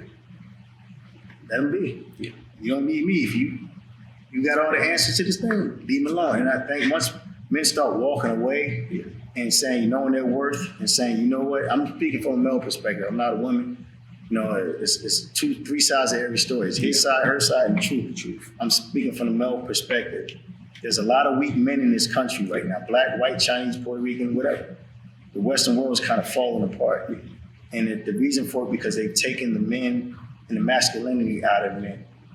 Like Black people are the test dummies for what's about to happen in society. They tried on us first. The same thing they've been doing to us, now they're doing to their own man. Yeah. The degeneracy's world is like throughout the Western world. Every time you turn around, listen to these Louis Ho Brown and Buddy Big, and you turn around, you got OnlyFans girls everywhere now. And it's just things are out of control. Everything that's right is wrong, and everything that's wrong is right. Right. It's flip flop. Exactly. And if you don't see this as something being wrong, man, there's something wrong with you, cuz Exactly. And how we navigate that is the question. How do we navigate? Because we live in this this crazy, In the screwed times, up, bro. mixed up world we In the live times, bro. So how do we navigate it? That's always a question. Might be for another time. But yeah, man. Bro, I've done so much research on stuff, man, and it's crazy right now. Like, this attack on our kids, on youth. Yeah. The alphabet community. Yeah. You got transgenders reading kids' books to them in school. I saw segueing into this now. I saw. The reason why we're having this conversation is because we deal with these kids that come in. I had a young man come through this door. His father got killed. He was from California. His father got killed, so he came out here to live with his aunt. His aunt was married to a woman, a dyke, stud. Stud was in the military, high ranking in the military. Long story short, this kid is overweight, right? You tell he's been pampered. Yeah, his father's in his life, but you can tell his father wasn't really active because he's overly emotional. Yeah, because his father died, but just the way he carried himself. Mm-hmm. So he comes in one day. She brought him to me, fix him. He needs work. Fix him. So I start fixing him. He comes in. I didn't know about this with nail polish on. So the young man in here, his age, kids, 12, 13, he's 12 years old at the time, 12, 13. They start clowning him in the locker room when they change for class. So I go back to he doesn't want to come out for class. I'm like, come on, let's go to class. Yeah, he's sitting there crying. I'm like, let's go. Everybody be lined up, get ready to go to work. Put their gis on, whatever we're going to do. I think that day was a karate day, I believe, or something, right? Punch and kick day. So I get the young man, I say, he's not listening to me. So I said, look, you don't get to come, I don't know what you're used to, but in here, when I ask you to do something, you do it. It's not an option. I got you for 2 hours a day, 5 days a week. Right. You move accordingly, right? I'm like, all right. I said, you know what? You've been here, it's your third day. I'm gonna call your parents, let them come get you, right? Let them talk to you. They came and got him, talked to him. I said, this can't happen again. I said, because I have things that I can do in here to get him to move in the right direction, but you're not gonna like it. He's definitely not gonna like it. So keep all this from happening. I suggest y'all have a conversation with this young man, let him know. You walk through these doors, he's in the military. Martial arts means military science. Ready to work. He's ready to work. You know what I'm saying? I'm gonna get that weight off of him, and he's gonna learn mentally and physically to be stronger than what he is, but he's gonna have to listen. So she said, well, he told me that they were making fun of him in the back. I'm like, who was making fun of him? I didn't know anything about this. They didn't tell me. I go, okay, I pulled him in the office. What happened? He called me a F word, homosexual. You can't say that because what you call the F word. I said, oh, what happened? Because he got nail polish on. I said, one, if somebody's disrespecting you to that level, you got to let me know so I can fix it. I didn't know anything about this. Right. Two, I got lined the students up that was messing with him. I said, we're in here to build each other up, not to tear each other down. That happens enough on the outside. Everybody came through my door for a reason, to become a better version of themselves. So if you have any issues with what's going on with your classmate, you come through me and we'll fix it together, figure a way how to fix it together, but you don't get to degrade anybody. I don't do it to you, you don't do it to them. So I made them go do push-ups and sit-ups, I disciplined them, and I was, I said, but you got to take some accountability for this. I said, the world doesn't owe you understanding. If you are strong enough to put that nail polish on, what's considered in society as a garment of a woman on, if you're strong enough to do that, you got to be strong enough to take the shots that's going to come with it. You don't get to sit and pout and get in your feelings and not function in my class, not do your job because your feelings got hurt because you chose to do something that's considered unacceptable still in our society at certain levels. Right. So you got to take some accountability. Right. And what does the lesbian woman do? She carries herself for like a man, but she's not a man. Well, does that go for the women, the girls here too? I said, absolutely. I said, so I'm not telling you he can't wear that nail polish in here. I mean, you're allowed to do that, but he's got to be strong enough to take those shots and come with it. He made a decision to do it. He's got to make a decision to say, I'm tough enough to take what's going to come. I don't like it. I consider that the garment of a woman, and that's not acceptable to me. You know what I'm saying? But I mean, you raise your child the way you want to, but when he's in here, all I ask him does what I ask him to do. That's it. If he can't do that, then I have checks and balances that I can go through that he won't like. I'm quite sure he won't like, or you take your business elsewhere. But you're not going to tell me how to run my program. She didn't like it, so she took him out of here. I don't know what happened to him. That's what it is. But you don't come in here and ask me to do my job, and then you're going to tell me how to do my job. Right. If you got the answer, you fix them there. You know, I got a whole bunch of other kids to worry about them, you know, Godspeed. And that's the problem. You got too many people not staying in that lane. You know, it's the disrespect between the genders, and the disrespect between people just in society, the cultures, and disrespect between, it's just people it's out of control right now. And there's a failure on a lot of our parts, because like when you have spaces like this here, we're not the only space. Like I said, there's multiple spaces like this all across the United States of America. When those men get these kids, like how are they handling things?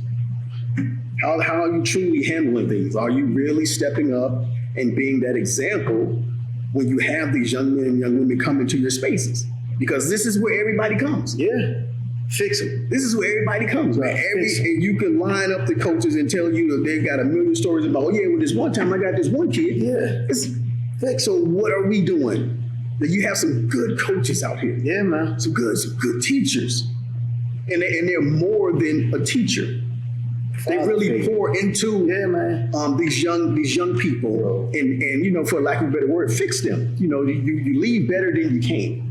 Because this thing is not easy. Like when you've had this conversation, this is not an easy thing. And I know you kind of say like, what do you mean by that? Listen, to do this thing, to AKA coach, also mentoring, father, you have to become that for a lot of the individuals that come through this door. Exactly. You're going to be the closest thing to dad or father or grandpa, whatever it may be, that they're going to ever experience in their life when they come into your setting. It's beyond you're teaching them.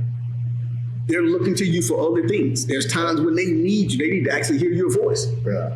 They need to actually hear your voice. You need to actually show up to school. It's different things. Show up to court.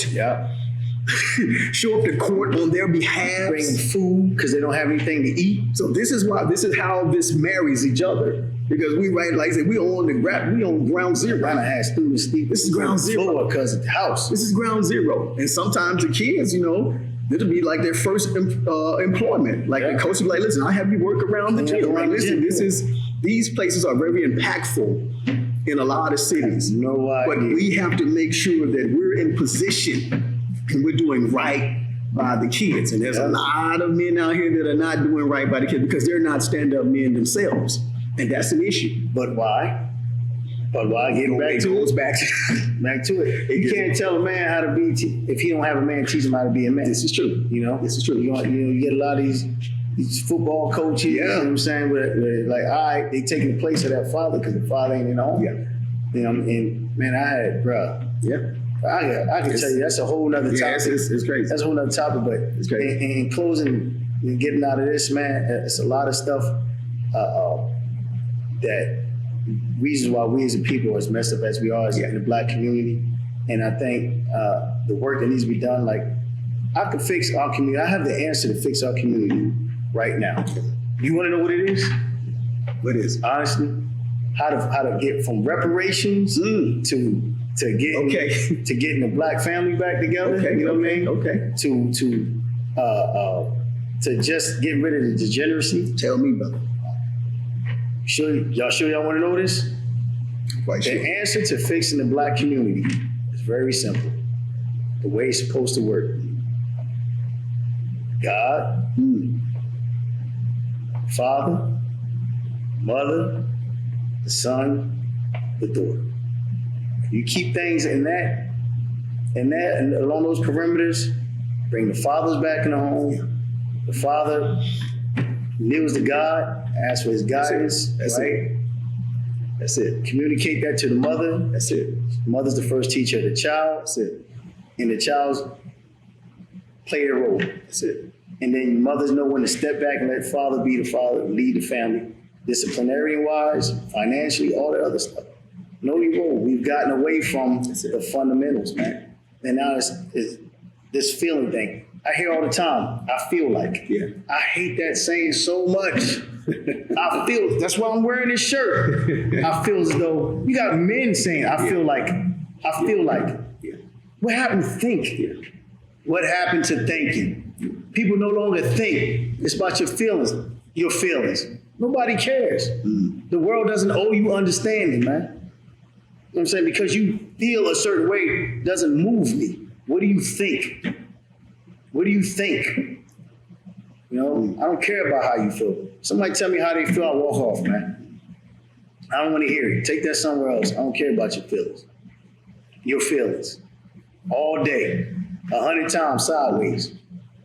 But anyway, and that's how you fix it now, as far as reparations. Okay. The one thing they did to us, they took away what? Our leaders. Yeah. We don't have a leader, right? We keep asking our government for reparations. And you got all these other people, other cultures saying, we're looking for handouts.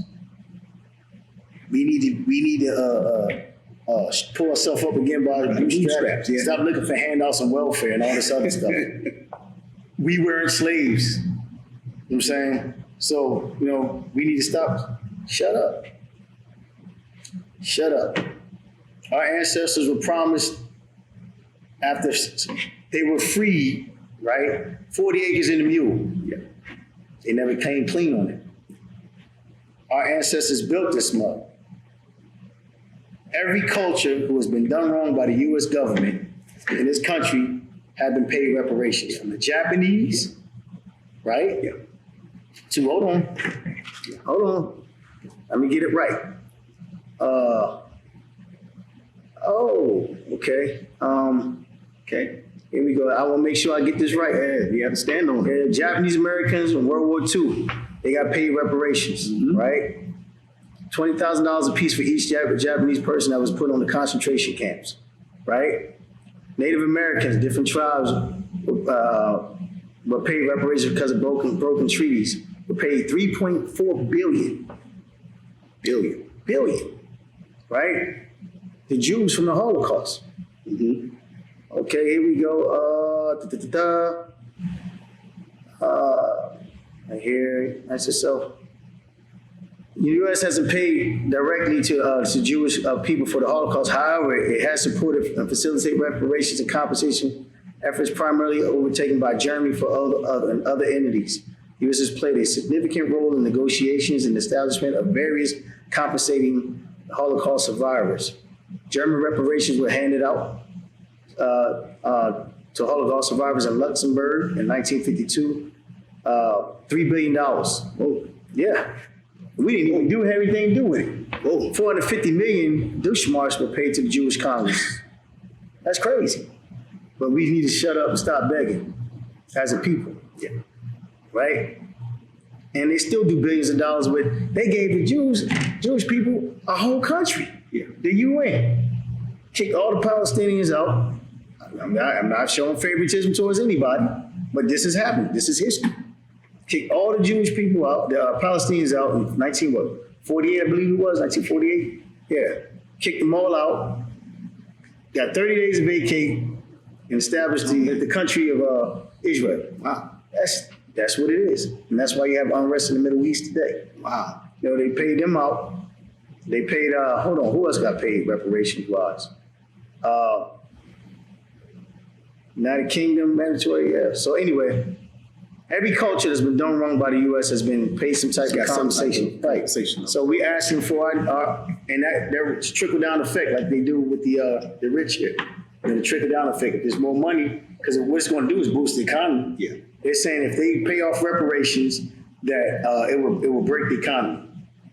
If the U.S. pays reparations. Not just the U.S. needs to pay reparations. The world.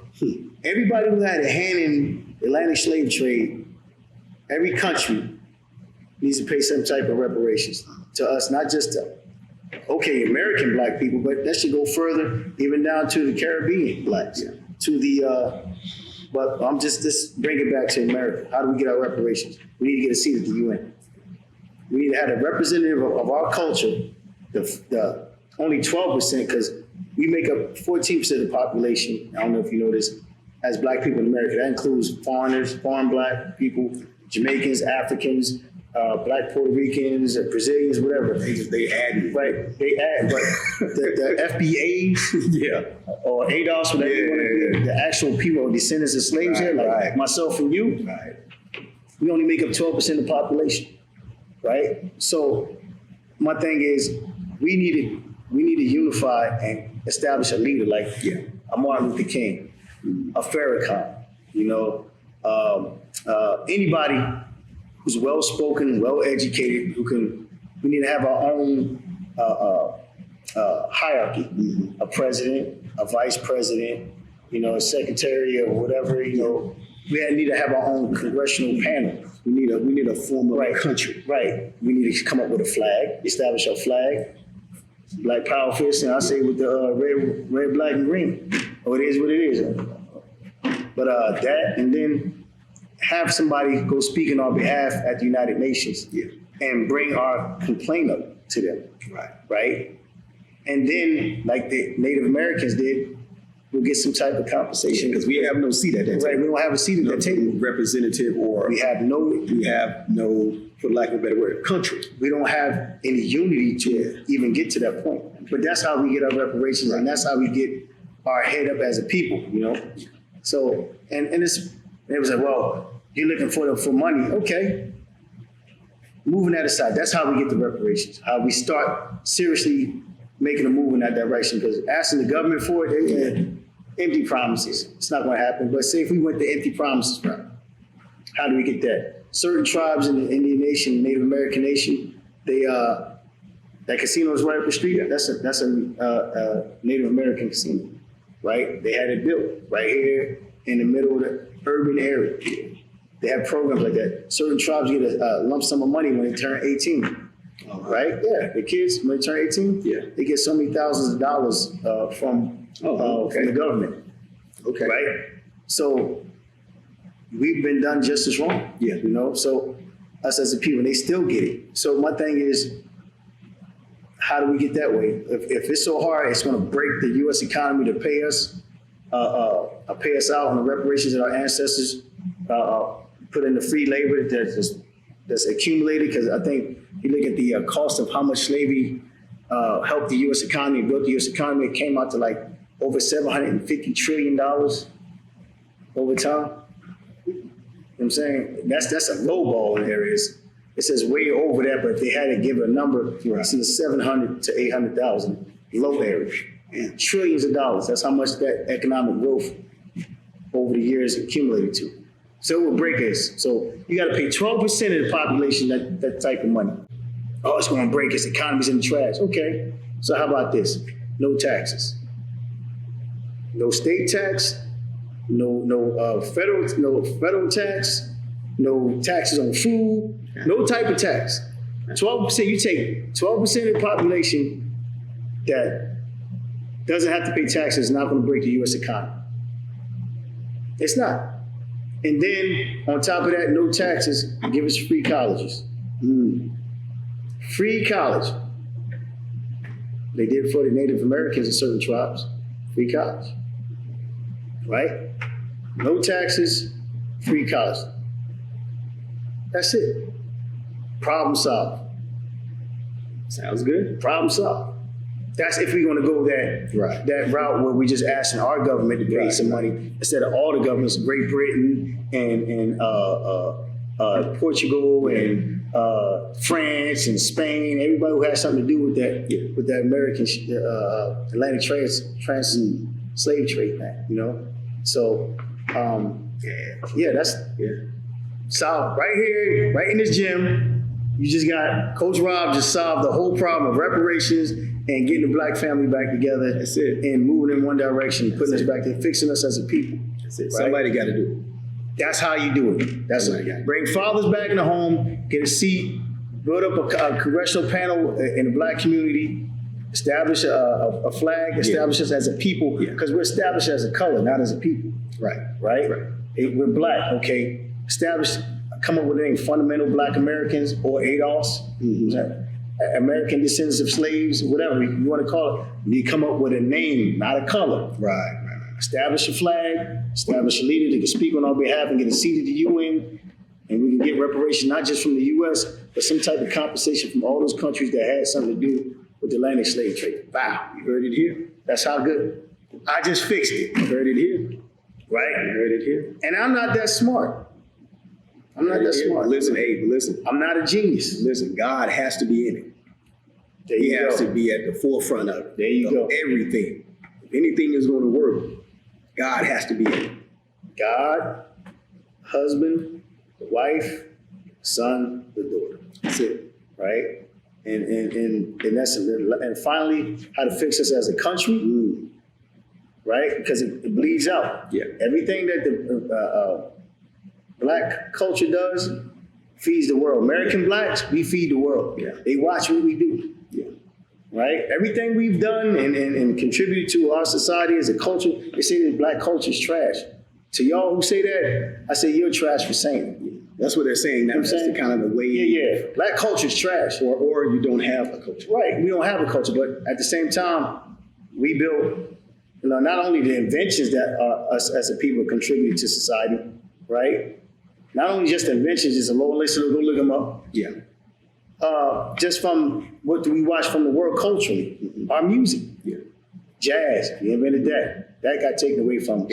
Right? Now Kenny G and them, all those are best jazz players in the planet. Yeah. R&B, we came up with that. Yeah.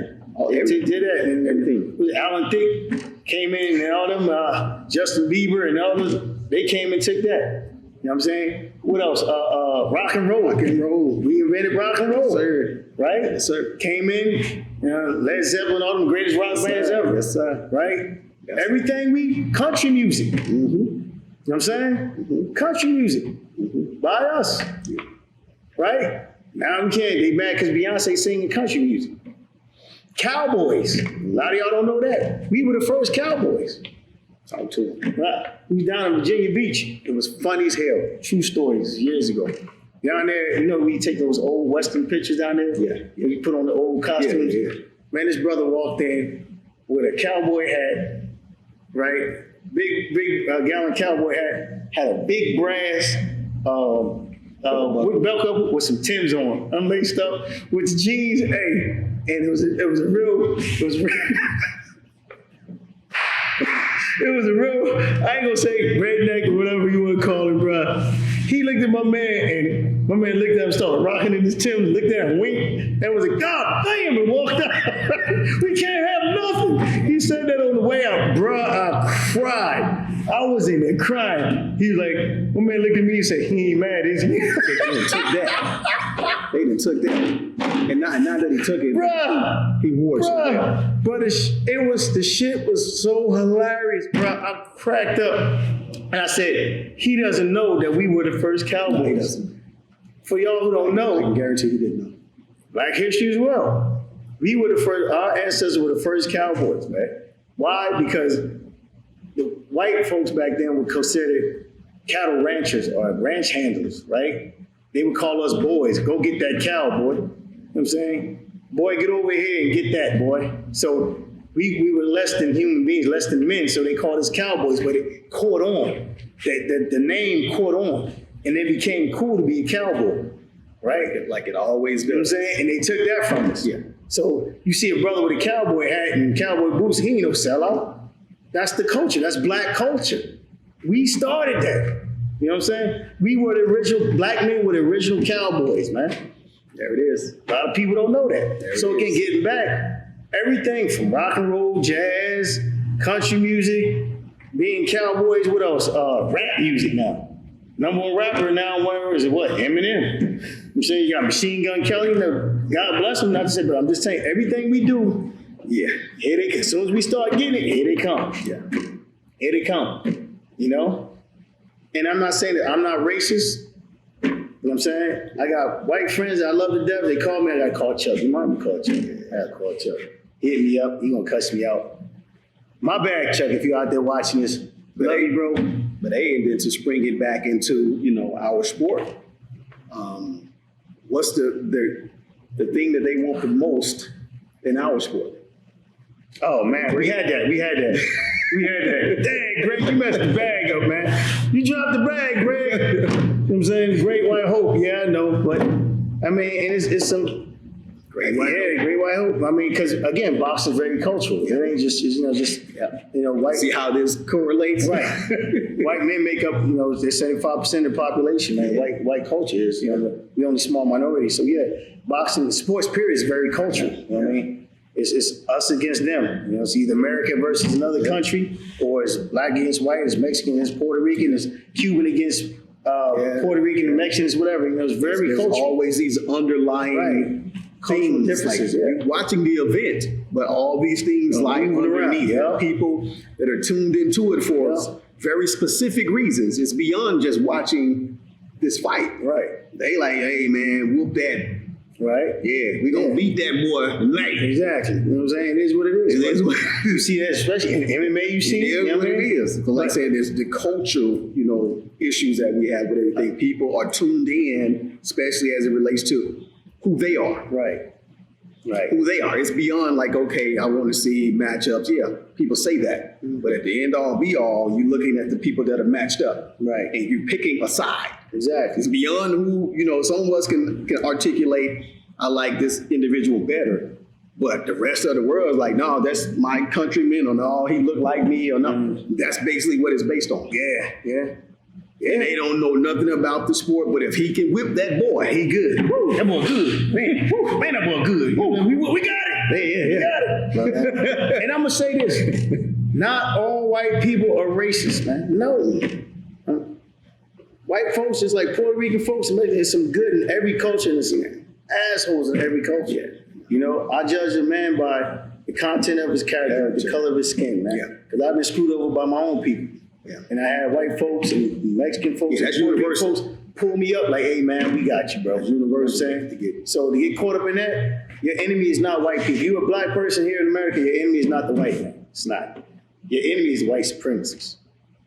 That's the enemy. He just happens to be white. You know what I'm saying? I'm just saying. It's a difference between white people and white supremacists. It's a big difference. It's up to you. You got to differentiate between it, because a lot of white folks helped us get to where we are positively as a people. Get us out of that rut. A lot of people getting hit in the head with rocks out there in that march with Martin. Yeah, they had their heads on stakes too. Yeah, exactly. So you can't forget that. Research. They were swinging from trees too. There's a few of them that were swinging from a tree too. You got to move. But they was called, in lovers. Exactly. So you got to know who your allies are. You got to know who your enemies are. You got to be, you got to be real cool and understand who you learn how to articulate. Yeah, man. Be able to because you block your blessing. Be able to speak in circles. Be able to, block your blessing, man. Yeah. There's good people in every culture, everywhere. Bad people in every culture. Oh yeah, It's up to you to decipher who they are, and then let's segue into something else. Yeah. And then we can close out because we've been here for a minute now. Another thing that's been messing up our community, not just as a people, as black people, but as a culture in America, is not just feminism, this homosexuality push that's been going on. I figure out, like, man, where did all this come from? Going with the election and stuff that's going on, and it's a big tear going on because it's an election year, and man, it's going to be a rough one coming up. You got all this degeneracy going on, and a part of it is things are out of order. I don't have anything. If you choose to be a homosexual, that's on you. It's not for everybody. What you do in your bedroom should be your business. It's not up to me to understand and even care about what you got going on in your room. Right. But I'm tired of having to explain to these kids that come in here. Like especially in the black community, it's not acceptable. It's not acceptable in the black community because of what they did to us. Again, these kids don't know their history. Homosexuality was forcing us as a people. They had buck breaking camps. I mean, you can look it up. Why do so much has been done to us as a people? They turned us inside out. The white supremacists, not white people, white supremacists turned us inside out, man. They made fathers sleep with their daughters. They made mothers sleep with their sons. They took the strongest male and raped him in front of his family, in front of his people, from his village. They had sex camps in South Carolina and in the Virgin Islands and Jamaica and all that stuff, man. They man, they turned us out as a people. So yeah, it's looked down upon. Homosexuality was forced, and it's still, now Atlanta is one of the biggest homosexual communities on the planet, man. You know, and at the same time, you got more HIV down there and up in DC and all this stuff. So another way to fix our communities is to bring back, stop the degeneracy that's going on and teach our children the history on why things are not right now and how things can get better is to let them make a choice. Yeah. This is what's been done to us. That's why it's deemed not acceptable to us as a people, because it was forced on us. And now they forced you to like it. Now they're trying to force you to accept it, you know, and it's not right. If you are an adult and you choose to make that choice, as you get older, to roll that route, I mean, that's on you, between you and God. But to force that on children right now, man, going on in elementary school, indoctrinating the children, that's crazy right now, man. And it's, I don't like it. It's not right, because I deal with it at ground zero every day. Got these kids coming here messed up. They messed up. They don't know how to be kids right now. It's bad enough they can't go outside because of the shootings and stuff and the degeneracy going on the street. Then you got go home, you got your mom sleeping with another woman, you got your dad sleeping with another man. And it's like, then they come out and they try to copy what they see in their home and society is picking on them. They got low self-esteem and they in here trying to self-harm themselves, cutting on each other and getting, it's a snowball effect. So how do we do that? We teach our children, this is your history. Yeah. This is what they did to us as a Black community, as a people. This is unacceptable. Now, when you get older, if your child decide to go that route, that's on you. But while you're in this house, you're going to act accordingly. It's not acceptable. Because they forced this on us, man. They forced crack cocaine on us, man. They forced all these guns. They dropped the guns off in the neighborhood. They forced heroin on us, man. They turned us out. They forced all this inbreeding on us. You got inbreeding going on. Man, it's all kind of, this was forcing us as a people. Generations is in your bloodline. You got blood, in your blood is crack cocaine somewhere in your blood. So if you ever take it, you're more susceptible to taking any type of drug. The chemicals, when it sets them off, you become a drug addict, and you're more susceptible to that. Same thing with this degeneracy that's going on, this homosexuality thing, man. That's for adult stuff, not for kids. And then our young women. Did you know last year, our young women, why are women out of control right now? It's crazy. Not just in the Black community, just women as a whole. Yes, period. What was it?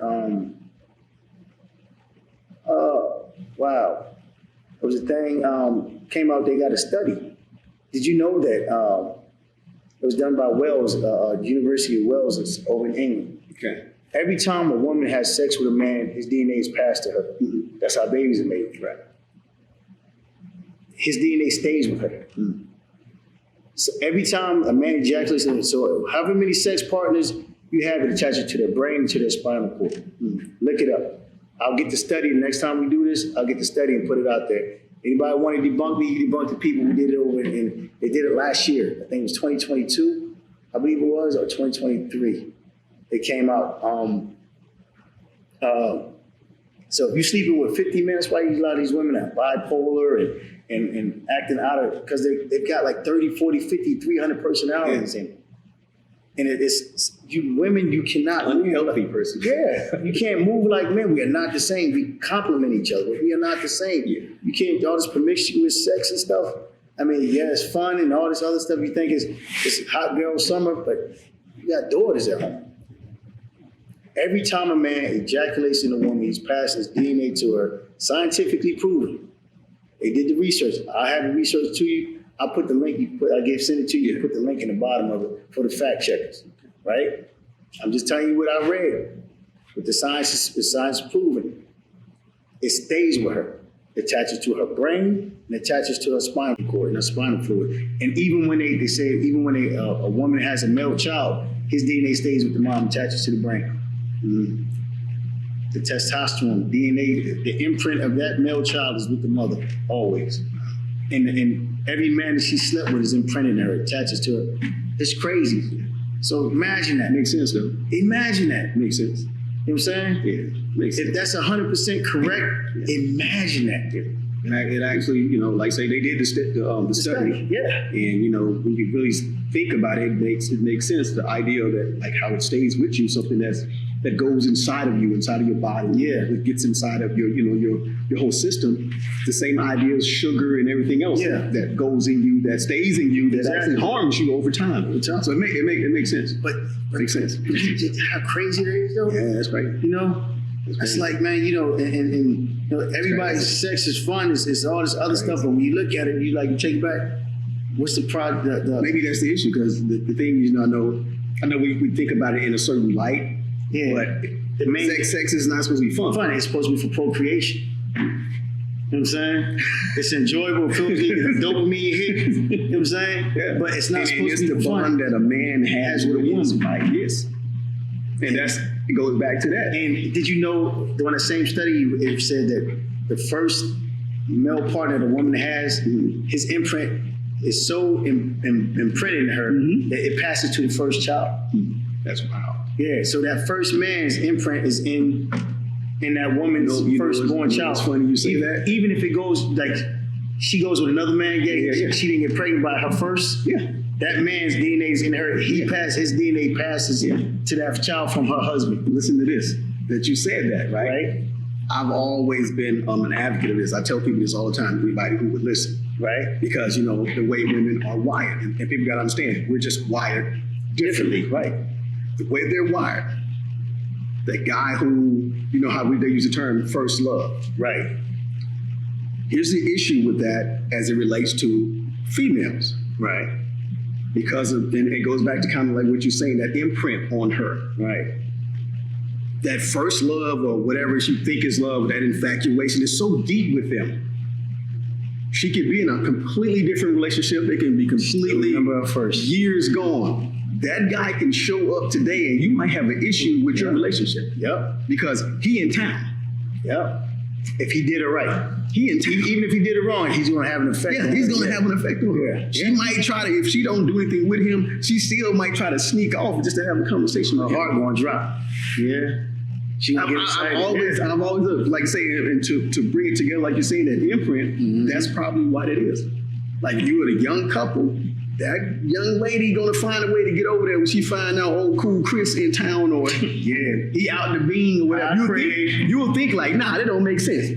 You'll find out that she communicated with him some kind of way, shape, or form, and it'll strain your relationship. Yeah. And she'll be like, didn't mean any harm by it, but that was my first love. Yeah. It don't make sense to the man, but to the woman, it makes all the sense in the world. She's attached to him for some strange reason. They have an attachment to him. And that guy then broke up many relationships that some of these women, they'll break their relationship for that first love again. Yeah. Now you know why. Yeah. I had a friend that's dead and gone behind that. Because her first baby daddy, when he got out of prison, man, are you serious, bro? Got out of prison, she went right to him, and he eventually killed her then current husband. It always going on over money and women, bro. He killed her current husband because she was communicating with him while he was in prison. When he got out, the things that she communicated to him in prison, he went to their home where she was married with him, shot him in his home, in his own home. Crazy. I knew them both. Women have caused countries to go to war. I knew them both. And turn brother against brother, father against son, bro. And he died in his own home. Those two, money and women, man. He died in his own home behind his own wife. That's crazy. Because she was still attached to that man. Playing games. It is what it is. Well, and so, and real quick, to kind of close things out here, know your history. Know your history. We have to get back to family. But more importantly, God. Because we can't do anything without God. Whether you believe in him or not, there's something out there that's greater than us. Right? And that is my core stance as a man of God. We need to know our history.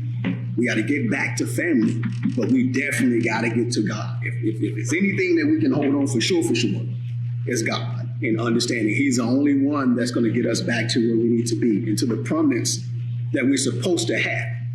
We got to get to God or get back to God. And check this out, for all my atheists out there, and witches and warlocks or whatever. Yeah.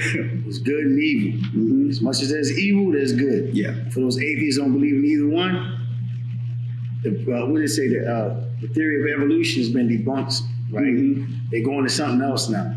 But those who still believe in that theory, they said it was a big explosion and something hit the earth, and then the amoeba crawled out the water and turned to a polywog, and then it turned to a monkey, and then it turned from a monkey to a man. That explosion, even if all that process is true, that explosion is where it started. Sounds to me like it said there was a God that said, "Let there be light." Let there be light. That's all I got, man.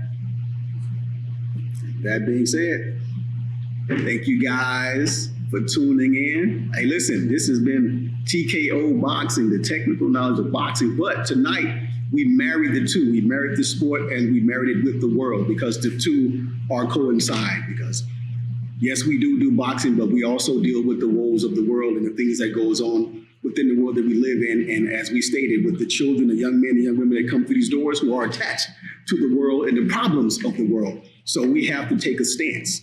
It's not about whatever, but we have to take a stance. We're men, and we're men that take a stand, and we stand for something. So yes, we take a stand. And so, of course, my core stand is God all day long. But know your history. Let's get back to family. And thank you guys for tuning in. We'll catch y'all next time. Peace.